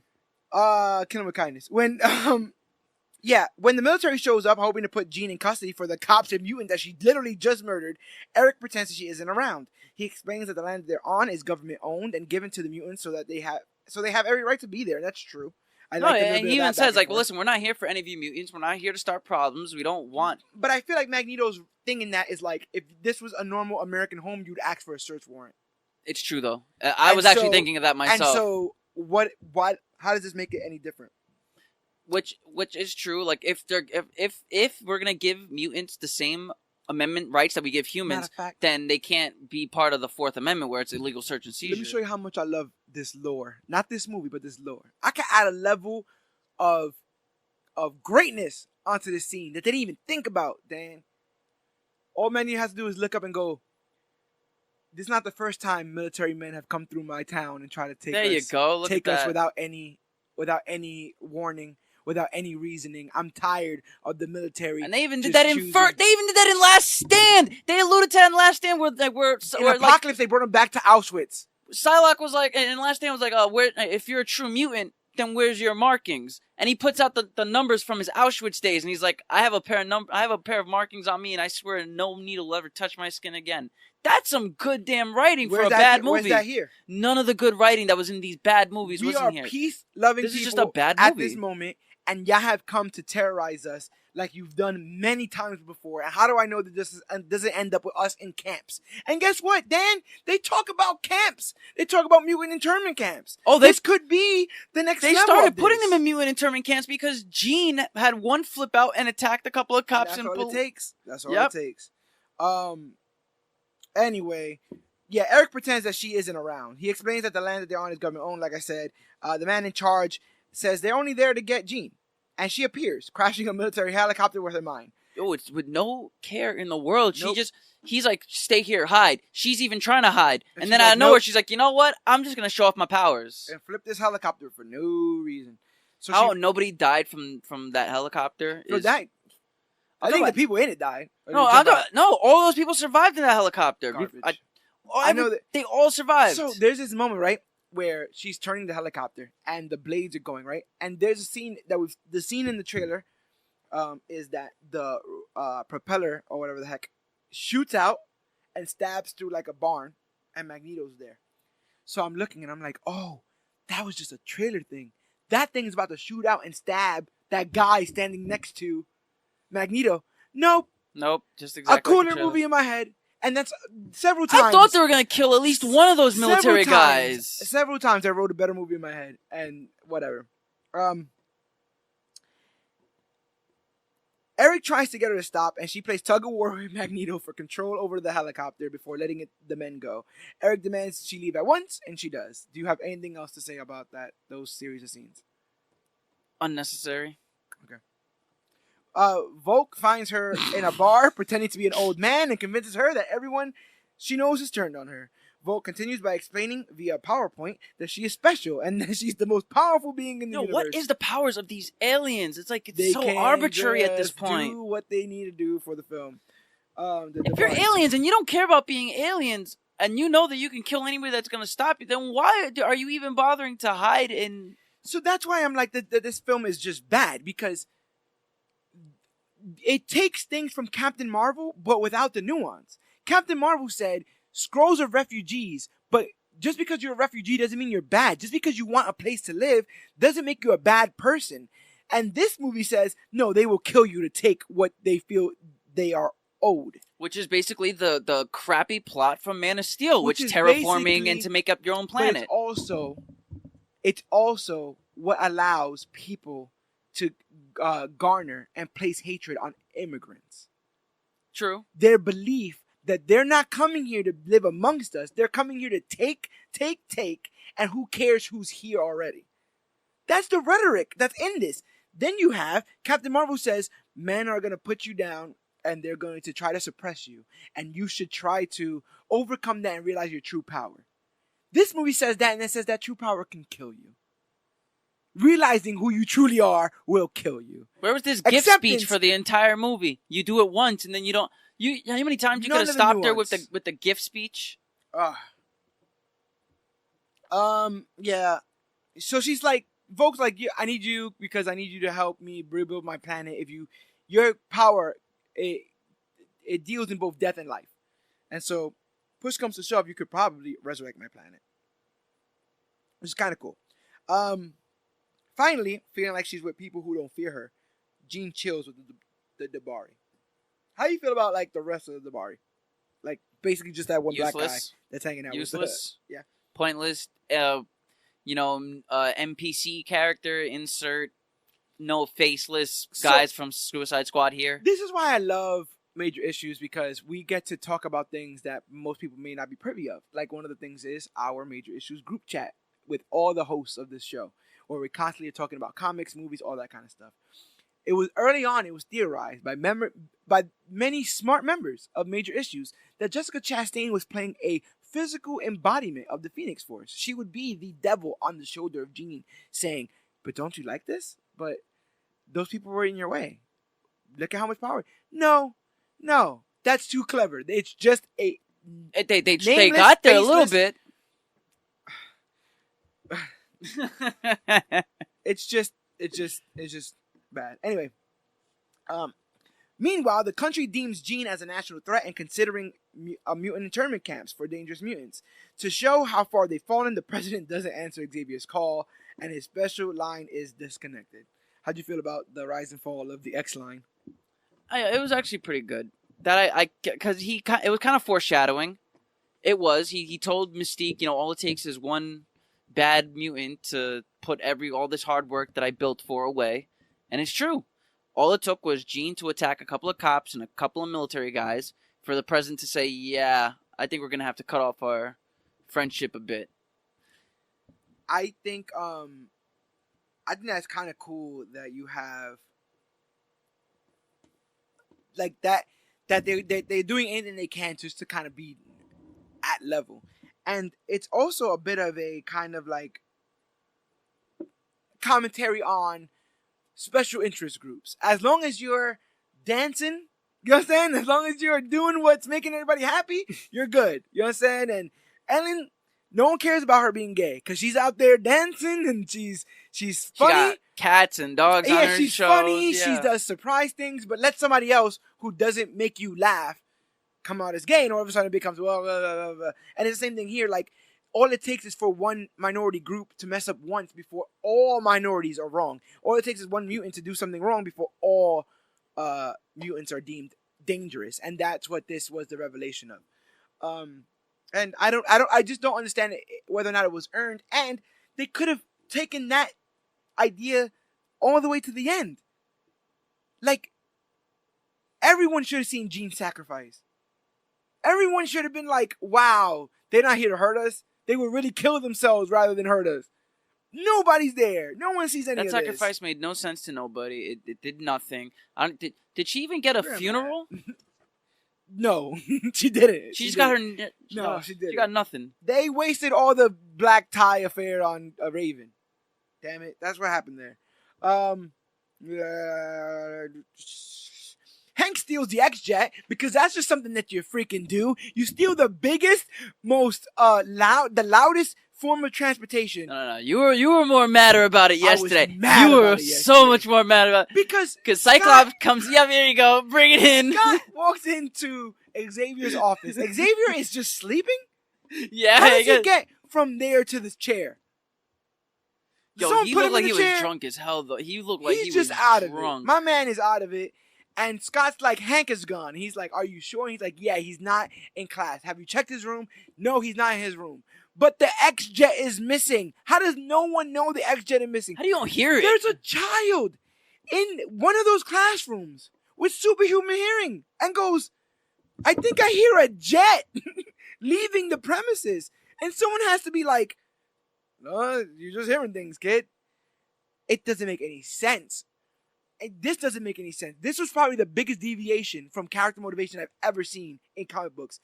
Beast, wanting blood, goes to Magneto and is like, I need you to find Jean. And he's like, did Raven send you? And he's like, oh, you don't know. Now, he knew, Hank did, that if Magneto knew that Jean killed Raven, he'd be down for it. But he still does the, oh, you don't know. Oh, they didn't tell you. The pronoun game at its finest. The worst. The pronoun game at its finest. In the script history is, oh, you don't know. They didn't tell you. Oh, they didn't tell you. You didn't hear. It's the most garbage, ham-fisted method of putting out exposition other than webcamming it. Then they don't even give you the damn interaction to hearing the news. It's always the, oh, you didn't know? Cut to next scene. 20 minutes later, different characters later. Cut to back to that person. Check this out though. What if it would have been Magneto like, you know what? You and your X-Men, y'all can stuff it. I don't care what mission you're on. He goes back into his room, turns on the radio. It comes out, Mystique is dead. Raven Darkholme is dead. She was killed by Jean Grey. We're out there searching for Jean Grey. He comes back out of his little hut with the helmet on going, Where is she? Let's go. That's exposition through newscasts. But the thing is, at least he heard it the way an organic person would have heard it. I don't know whether or not there's a fire in Brooklyn. Do you know what time the news plays? What if it has to be at a certain time? 10-10 wins. 10-10 wins is on 24/7. Oh my God. 24/7. Now look who has answers for everything. You understand? 10-10 wins is on 24/7.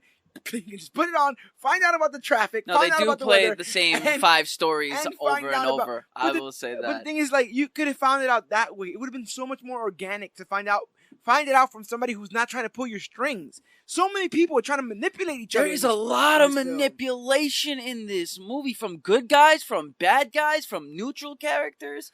Everybody is using somebody. It also shows how less of a crap Hank gives of Magneto, where he knows he can trigger him into a blood-fueled rage. And it doesn't matter because he's going to do what I want him to do. He's going to kill who I want him to kill. I know how dangerous he is, but let me tell him something that will set him off because he'll do something that I want him to do. That's not Hank McCoy. How many comic book movies have we seen this done before? That is not Hank McCoy, though. That is not Hank McCoy at all. That's not Kelsey Grammer. That's not Beast. That's not Beast. He's the most sound person in the room. He's the one that would have talked down Nicholas Hoult. Because it was Nicholas Hoult. Beast didn't even go to Magneto. Do you see the 90s cartoon Beast going after Magneto saying we need to kill this person? We need to kill them. Dead. And it's not even said like that. It said, when I find her, I will kill her. Yeah, I know. Garbage. And then he comes in the next scene. I know whose blood that was. What? Shut up! How did you do this to Fassbender? How did you make Fassbender so cheesy and campy? They lead together to hunt Jean down while Professor X, reading Hank's mind, finds out where they're at, and him and company pursue them, hoping to stop them before they can hurt anyone. Now, I completely left out the part where everyone is arguing to go and everyone's arguing to not go, and then they all decide to go and whatever. It's all garbage, but it's all there. Also, Professor X uses telepathy to find out that Hank is with Magneto. I would have just put him to sleep. Oh, you didn't hear? Charles, I know this is your doing. Listen, old friend. He was out. He didn't even have the helmet on at that time. You could have just. That's the entire point. He could have just been like, "Oh my God, they're talking together. They're planning to kill Jean. Sleep." Listen, you've been chill for 10 years. Yes, what he's about to tell you might be something big, but listen to me when I say that I got this. But it's also not even the full truth. It's cherry-picked truth. It's fake news. It's fake news. Fake news in an X-Men movie. Fake news in an X-Men movie. Magneto and Beast arrive ready to kill Jean. Beast is down. He's totally down. Magneto's like, I burned my suit, but I have the helmet, so I'm going to rock the helmet. The helmet has gone from black and silver to red and purple to completely brown. Gray. What's that? What would you call that? That's like a violet purple. Like a violet. It's like it has metallic. Like a violet stone kind of thing. To now it's just like an edgy black, thing that he likes to rock around. It doesn't even have that thing on the little crease, the little accent. Yeah, that little accent mark. It doesn't even have the accent mark. Xavier and Cruz show up to try to talk them out of it. Eric says the old friend routine is old hat and starts advancing on Jean's whereabouts. The two start to battle in public with Hank and Magneto trying to get into the building that Jean is in, and Xavier, Scott, Storm, and Nightcrawler trying to keep them out. I had no idea what was going on. I had no idea where the characters were. I had no idea where the characters were trying to go. I had no idea what was in between Magneto and Storm from everything else. Cyclops is blasting vehicles in public. He doesn't care about who's around. He doesn't care about who he can kill. Beast. The length of his abilities is resorted to him just jumping and him walking on his hands and legs. Does he do anything else but jump, walk on his hands and legs, and throw people in this film? Anything else? He slaps cups out of people's hands. Garbage. He's a garbage use of a person. Magneto, completely irritated by the day's ordeal and probably the film, pulls a train out of the ground. One of the coolest scenes, though. And uses it as a barrier. That was awesome. So he can walk inside the building. So now this train is blocking the way so he can walk inside the building and no one can stop him. So he attempts to stab Jean with a sharpened piece of the stairs handrail before Jean shows how powerful she is by stopping it inches away from her eye. Why didn't she kill him? If she's on this blood-fueled rage, why didn't she just slit his throat with the... Check out these notes. She uses her ability to cave in Magneto's helmet, but chooses to throw him out of the window instead of She even said, this is what pisses me off. She's like, you came here to kill me. I'm going to show you how to kill somebody. And then she squeezes his head with the helmet, and then just breaks the helmet off and doesn't kill him. Doesn't kill him. She breaks the helmet out, and it looks like she's going to stab him with the pieces of the helmet. But she just sends him outside. She's like, I'm going to kill you. No, actually, I'm not going to kill you. Why say that you're going to kill him then? Xavier is able to get inside eventually, and once he does, he tries to convince Jean that she can control the Force because she can do anything she sets her mind to. Choosing to challenge this logic, Jean uses her telekinesis to make Xavier stand up out of his chair, walk up the stairs, in one of the most unintentionally hilarious scenes in the film. Xavier being puppeted up the stairs. That was hilarious. Oh my god. She's like, I want to see you walk. Hilarious. His legs were like tottering. He looks like a marionette puppet. I don't mean hilarious to poke fun at differently abled. I mean hilarious as in the director, the writer, who's the same person, thought that this was good, that this should be kept in the film. That's my beef with all this. Mere moments away from dying from the sheer force Jean is applying to Charles, Charles begs Jean to look inside of her in his mind, and when she does, she is reminded about how much Charles cares for her and how he stood up to her father and made sure she grew up in a loving and accepting family. Completely shell-shocked from everything she knows and thought she knew, Jean releases Charles from her grip and decides to give all of her power to Volk. Turns out doing this will not only kill Jean, but everyone on Earth, because Volk plans to turn the energy onto Earth and create a new planet for her people. The terraforming plot from Man of Steel. Yep, killing the inhabitants in the process. Cyclops manages to blast Volk out of the building, cutting her off from Jean and the Force. But all of them, heroes and villains alike, are wrangled by the military and placed in a military vehicle with power-dampening collars. There's an actual pretty inhumane scene of them being dragged by the neck. They're on the floor, incapacitated. Am I lying? No. And they have the weird dog collar sticks on them, and they're just dragging them on the floor. They used to be called for the president.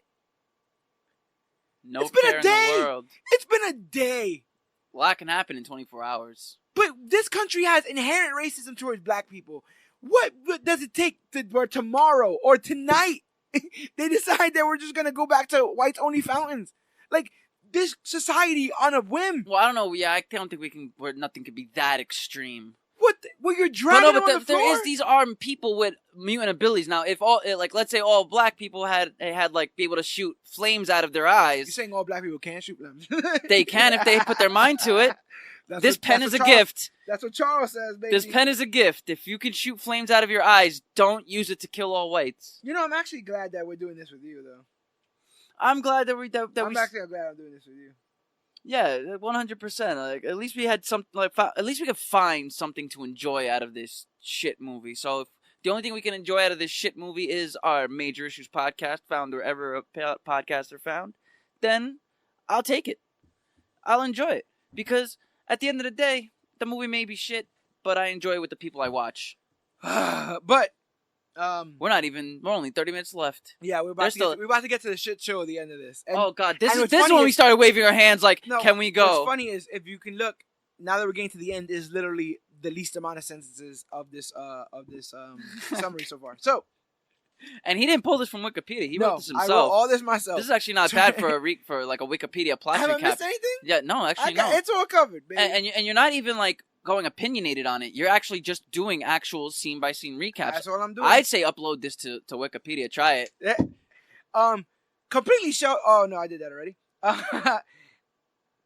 Cyclops manages to blast Volk, like I said, out the window. Everyone's wrangled in and put into those. Now we're on the train. The military train thing. The Dabari infiltrate the convoy and start to attack it, looking for Jean to finish the transfer. The X-Men are freed and do battle with them, hoping to protect an unconscious Jean. Volk returns with only half of the force inside of her, but that's enough to stop the majority of Xavier's team, and Charles uses his mind powers to reconcile with Jean in his head, and Jean rises from her unconscious state, hell-bent on saving her family. She disposes of many of the Dabari easily before grabbing Volk. Anything you want to say in any of that? I did like the Nightcrawler wigging out moment, but the only people that he gets to wig out on are aliens that are nameless, faceless, and can recover from everything, but also can't recover from anything. It was no Alan Cumming in X-Men #2. Nothing will ever take away that beginning. Bulk, and he was just stabbing the hell out of her. That was actually pretty cool. When he was going like all around her with the puffing smoke. That was pretty cool. I like that he like had this like demon face. How do you feel about the resiliency of these aliens? Makes no sense. It's arbitrary as hell. Even you were pointing it out yesterday. They can withstand one bullet, but they can't take another. I mean, sure, calibers and all that. You were in the military, so you understand certain bullets have certain calibers, but still, it's still metal. Doesn't matter how big the metal is. It's still gunpowder and booms. So 1 minute they can't withstand like 45mm rifles, but they could take on a Terran. Like, so I could already tell that this third act was lingering on way too long. I think this is where a lot of the reshoots came. I look right at Dan, and I make this motion with my hands like, hurry this up. No, once Storm... There was a scene with Storm where one of the aliens was going after Eric, and Storm from the top of the train that has a piece ripped off just starts blowing wind into the train and blows back all of the aliens. It just doesn't, like, there's a scene where Magneto handily takes down a bunch of these aliens, and it just makes you think, why didn't he just do it by himself the entire time? He was literally waving his hand for the whole theater to see, like, can we just move this on? But when this moment happens, when I say that, when it actually comes out of my mouth, like, hurry this up, we get a astral plane mind sequence, and we both laugh. Because I had just said, this is taking way too long, but now we're going to dive into the mental state of both of these people. Yo! Jean and she literally looked at him like, oh, you were doing this for love? Okay, I forgive you. I forgive you. Now I'm going to show you what I can really do. Okay. I just thought about it for longer than the 2 minutes that it took to kill Raven. Oh. And now everything is fine and dandy. I'm good. You good? I'm good. Anyway, now let me show you what I can really do. I did like the blow up effect, but by then it was way too long. Her just by then it was too turning late. People to dust. Awesome effect, but by that point, way too late. Way too late. Way too late. There was nothing saving. If that's what if she was doing that in the beginning, give us something to fear from her. Imagine if she did it to Raven. She did it to Scott. God. She did it to Charles. She did it in Last Stand. So if you could do it in Last Stand, why can't you do it here? And if we're ever pointing at Last Stand and saying you should do that, oh my God, you've gone way too far. Yeah, you've gone really bad of a movie when we're looking at Last Stand. Like, wow, they did that better. Hoping to overdose her on pure energy, Jean begins to transfer again, but notices that she's hurting Scott. Reserved to her fate, Jean chooses to fly into space with Volk before unleashing the full extent of the cosmic force, which seemingly destroys them both in an explosion of cosmic fire.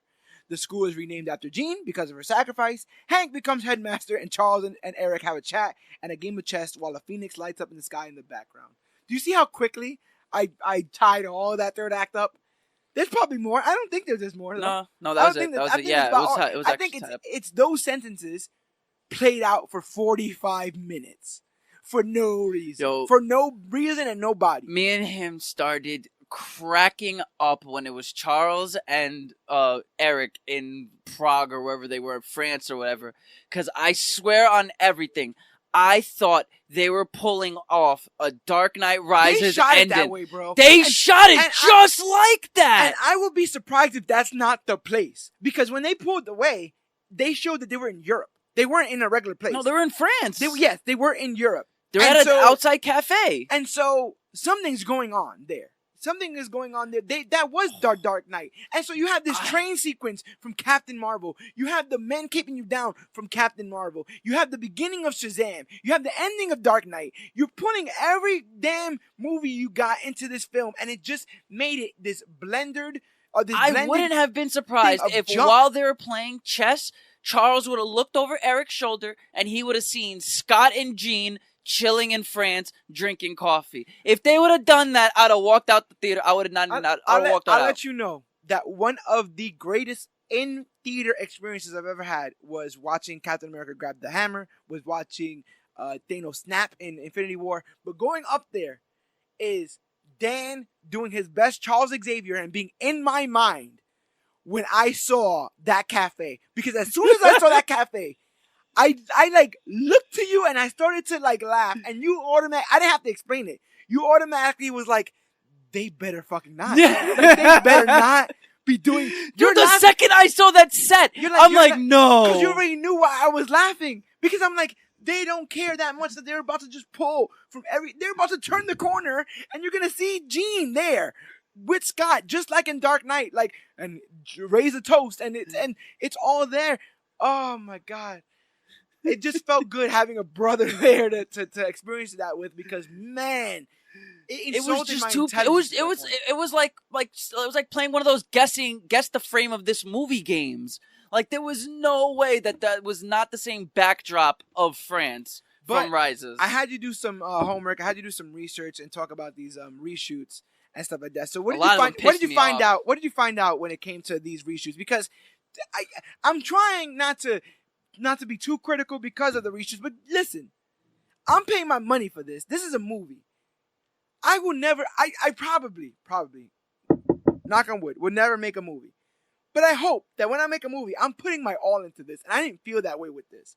So please explain to me through these quotes about reshoots, what the hell happened? So this is. I'm gonna go straight to James McAvoy first. I thought, because I have a lot from Simon Kinberg, because he's the director, the producer, and the writer. So I wanted his word over everybody else's. But James McAvoy really stuck out because he said what we both said about this movie yesterday. He said James McAvoy on Reshoot said the finale had to change. He told Yahoo Movies. There was a lot of overlap and parallels with another superhero movie that came out a while ago, and we had no idea that they were. That they had spies on set. And Fassbender joins in saying they had spies on set, jokingly. This ain't a joke. This ain't no joke. So they were saying that they had to skirt things around. They had to change the entire ending of the movie and do a lot of reshoots in the movie because it was closely related to Captain Marvel. Oh, was that the one? That's the movie that they said that we had to do a lot of reshoots because this is too much like Captain Marvel. That's why I in my response was, we called it. We called it. From the final battle all the way to even the train scene, to even the bad guys of the movie, we called it that this movie was just like Captain Marvel. Yeah. Now, as far as Simon Kinberg goes, he is about as inconsistent in his responses for the reshoots as he is in writing this movie. Because he said that version was the one, that was a version that was when it was sort of less grounded version of the movie. I don't know what he was trying to say. This is straight from him. Yeah, so how do you feel about that whole idea that could have taken place in space? I don't think anything could have saved it.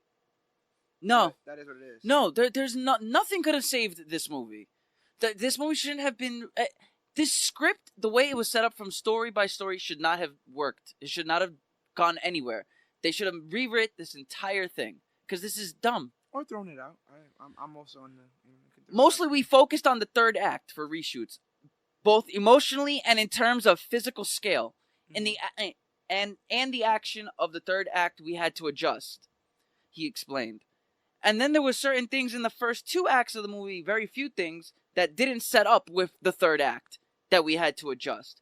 What are you talking about? If you have a final act that doesn't set up with your first two acts, so why are you going to go back and reshoot? Just because it might be similar to something else, you're willing to break the continuity you had in this movie. Not just a franchise. No, in this movie. Yeah. Just to differentiate yourself.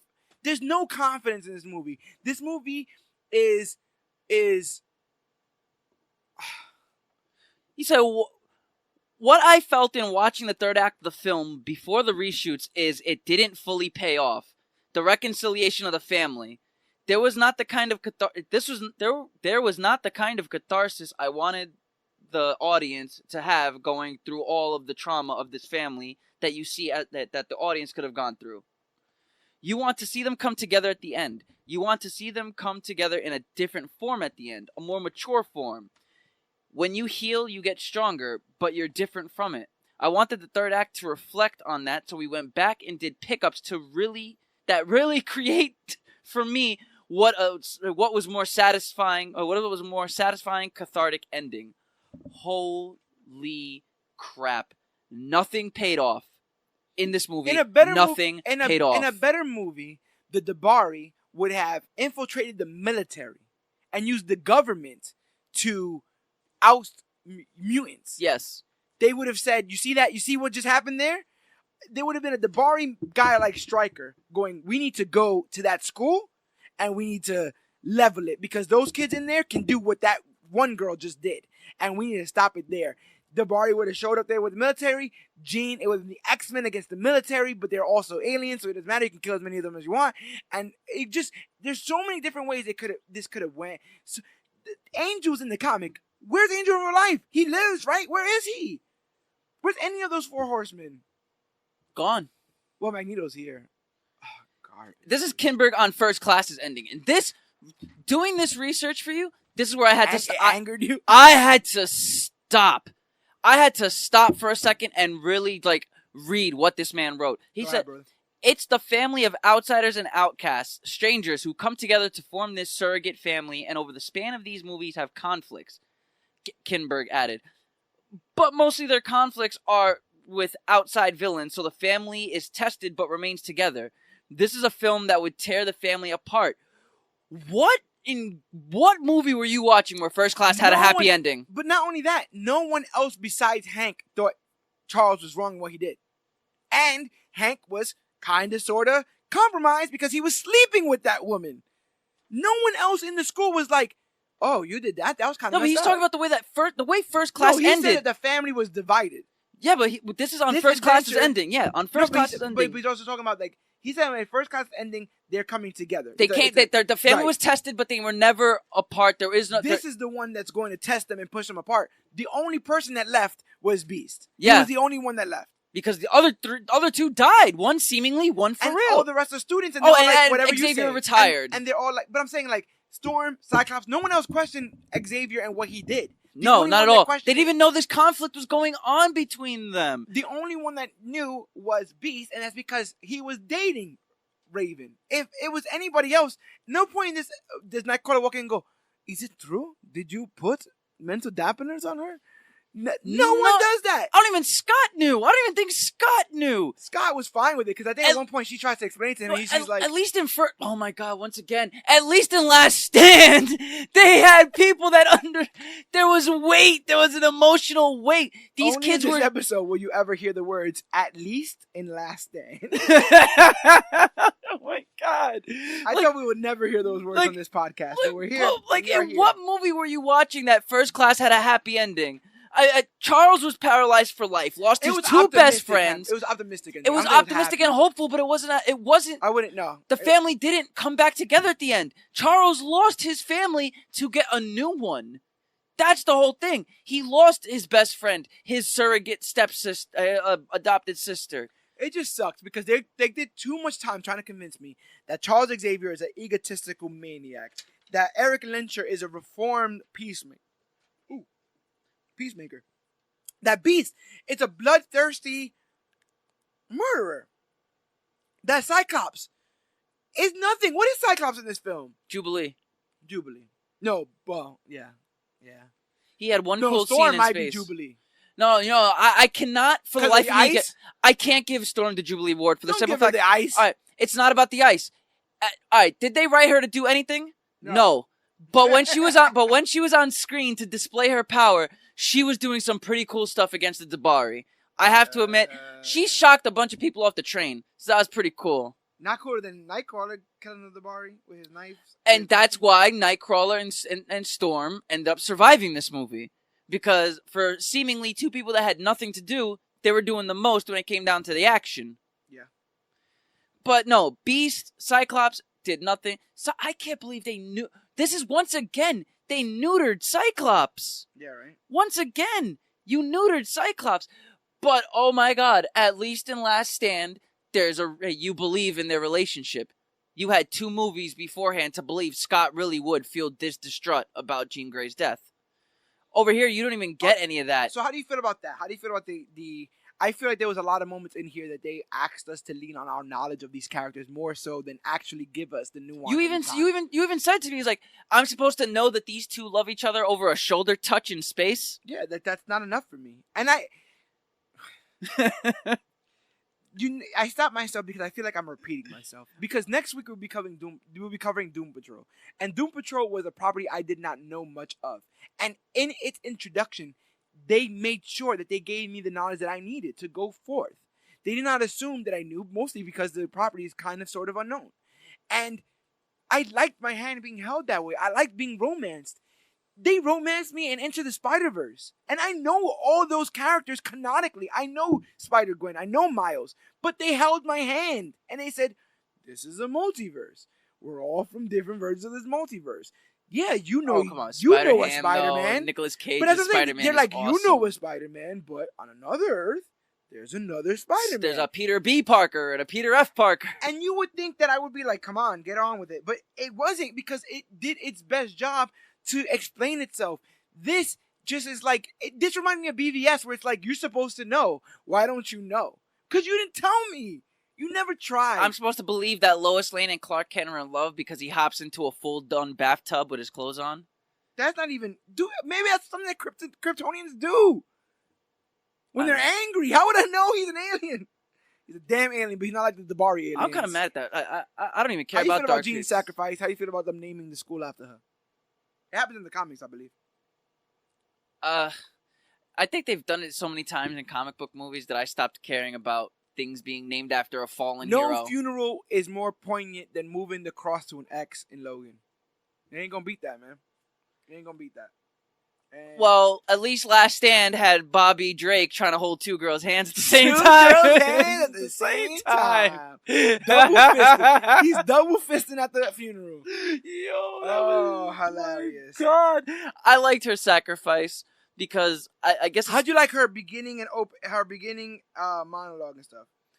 I like the beginning and closing of monologue. The reason why I like it is because it is her movie. I will still have to back it up that this is a movie about Jean with everybody else trying to survive in her world. I also felt like they were trying to get us to kind of yada yada through the Jean Grey, Charles Xavier father-daughter relationship. Like they were really yada-yadaing one of the most interesting parts of this movie. We never got that emotional core. Then they could have done it in Apocalypse because that's her first movie. And they never did. But even in Apocalypse, we already... You had that one moment in Apocalypse where she's melting the building. Remember? She's half asleep. Yeah, and she has a bad dream. But how is she melting the walls, Dan? She has no Phoenix Force in her. I gotta watch this movie. Well, first I gotta watch this alcohol, but first I definitely gotta watch this movie out of my mouth. It's gonna take some time to do, but I think I know the perfect property that's gonna get me. Copywriting strikes. Copywriting claims. I don't care, because you guess what? The animated series, with all its faults, with how much it costs to animate and how hard it is to voice act when we can't actively see what's going on, they got those voice casts was one of the most iconic. Even for any Charles is always yelling. His brain. Yeah, but Ro got that. Come on, sugar, sweet Cherie type, and don't forget Aurora Monroe. All right, nothing sounds more like large and in charge than Storm in the X-Men cartoon, man. That's because she speaks in haikus. Storm and wind, water and rain. I love that. Where she's like, from the mother of Gaia and all the rain I bring down upon you. I actually do like that. That shit is awesome. But that gets you hyped. But in this, they almost pair her to be the villain because she's the one that's like, maybe Jean is. But she was a villain in Apocalypse. That's the problem. It's all wrong. Oh my God. It's all wrong. How do you have Storm, one of the the founding members of the X-Men, a villain in Apocalypse, and then you have one of the founding members of the Brotherhoods of Mutant, a good guy for the whole series. Member of the X-Men because she was in first. Yeah, and she's even gives Xavier and Professor everybody their names. She gave everybody their names. How do you just allow this? Oh, do you have any other words to say on this? Because we'll wrap it up with our final thoughts, and then we'll just. I think I'm just gonna wait for my final. It's all gonna be said in my final thoughts. There's really nothing else here. I'm just so disappointed. I haven't been this disappointed in a movie in a long time, and I am disappointed. This has actually sparked up my excitement to read more comics, because I read the Dark Phoenix comic after watching Last Stand and realized how rich it was, and there are a lot of rich stories being told that are being butchered in the box office, And so I'm actually very excited to tackle some of the stories that I've been interested in tackling. And that's done that. I've actually downloaded the entire Grant Morrison X-Men run. And Grant Morrison is bonkers, and X-Men is bonkers, and we're about to put those together. That's the Grant Morrison X-Men run introduces us to a character called Cassandra Nova, the alien that was in the body of Charles Xavier's mother when she gave birth to Xavier and created and copulated her own body in there, becomes the twin sister of Xavier, and then commits mass mutant genocide on Genosha. So that is some crazy stuff. Grant Morrison, crazy stuff. I'm in it. I want to get more X-Men. This isn't it, Chief. This X-Men movie ain't it. Nope. This X-Men movie ain't it. Thank you guys for being here as long as you were and being gluttons for punishment as much as we were. But did we really? 2 hours? I love the people. I love you guys. Thank you so much for liking and sharing and subscribing to the podcast so far. If you guys want to hear something a little bit more upbeat, literally listen to any other podcast before this one. I'm just in a rare form because I gave so much time and effort to this story, and they literally fumbled it, and they fumbled it so. Can you imagine if Infinity War and Endgame did this? Can you imagine if Infinity War was like Apocalypse and Endgame was like Dark Phoenix? Then if Shazam was this bad, people would be talking about DC closing its doors. You know what I'm saying? People would be like, oh. Well, this movie is promoted on commercials as the X-Men's last hurrah. I was laughing this morning. I was watching a video on YouTube, and one of the ads came up, and you know that movie voice guy. He's like, the X-Men's last battle is their greatest one. I laughed so hard. I said, no one. This wasn't even a battle. This was barely even a fight. This was a scrap for 20 minutes on a damn moving train. The X-Men's battle is their greatest one. Get out of here. Get out of here. Like I said, I felt like many people phoned this in, and that's what got me mad. Basically, no. There was some phone-in performances. Nicholas Hoult, Jennifer Lawrence, phoned-in performances. McAvoy's doing a weird version of Xavier that's kind of like swanky, but also completely doesn't understand or underestimates everything. Kinberg, Kinberg, just blame Kinberg. He's always like, what? And huh? And I didn't know. You're a telepath. You're a worldwide telepath that can stop people with your mind. You can stop people with your mind. Maybe he's still doing that heroin. Yo, when he was laid out on the couch, I almost moved over to you and was like, he's on that. He's on that heroin. He's on that. My legs can work.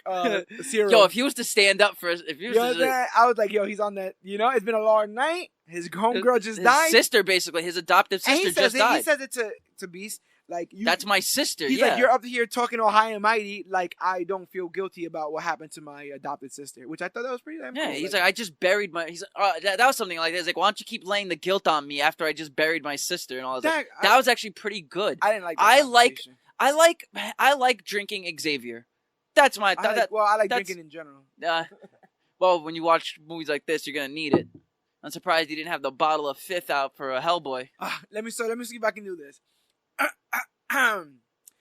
If you guys like everything that we do as a part of the Major Issues podcast, you can find us wherever podcasts are found. That's on Podbean, Stitcher, Podcast Addict, we're on YouTube, we're on Google Play, we're on the Apple Podcast. I watch us on YouTube. I try and give us as much views and likes. So if you go to YouTube one day and you see that all your videos has 1 or 2 views with 1 specific like, that's me. I'm saying this inebriated, but next week we're going to announce all of our followers on Podbean, the people that are actually followers on here. I think you guys let's start getting their names out there so they feel special, so they feel like they can talk. They are special, man. No, you guys are 100% special. And they deserve to be acknowledged as much as we do.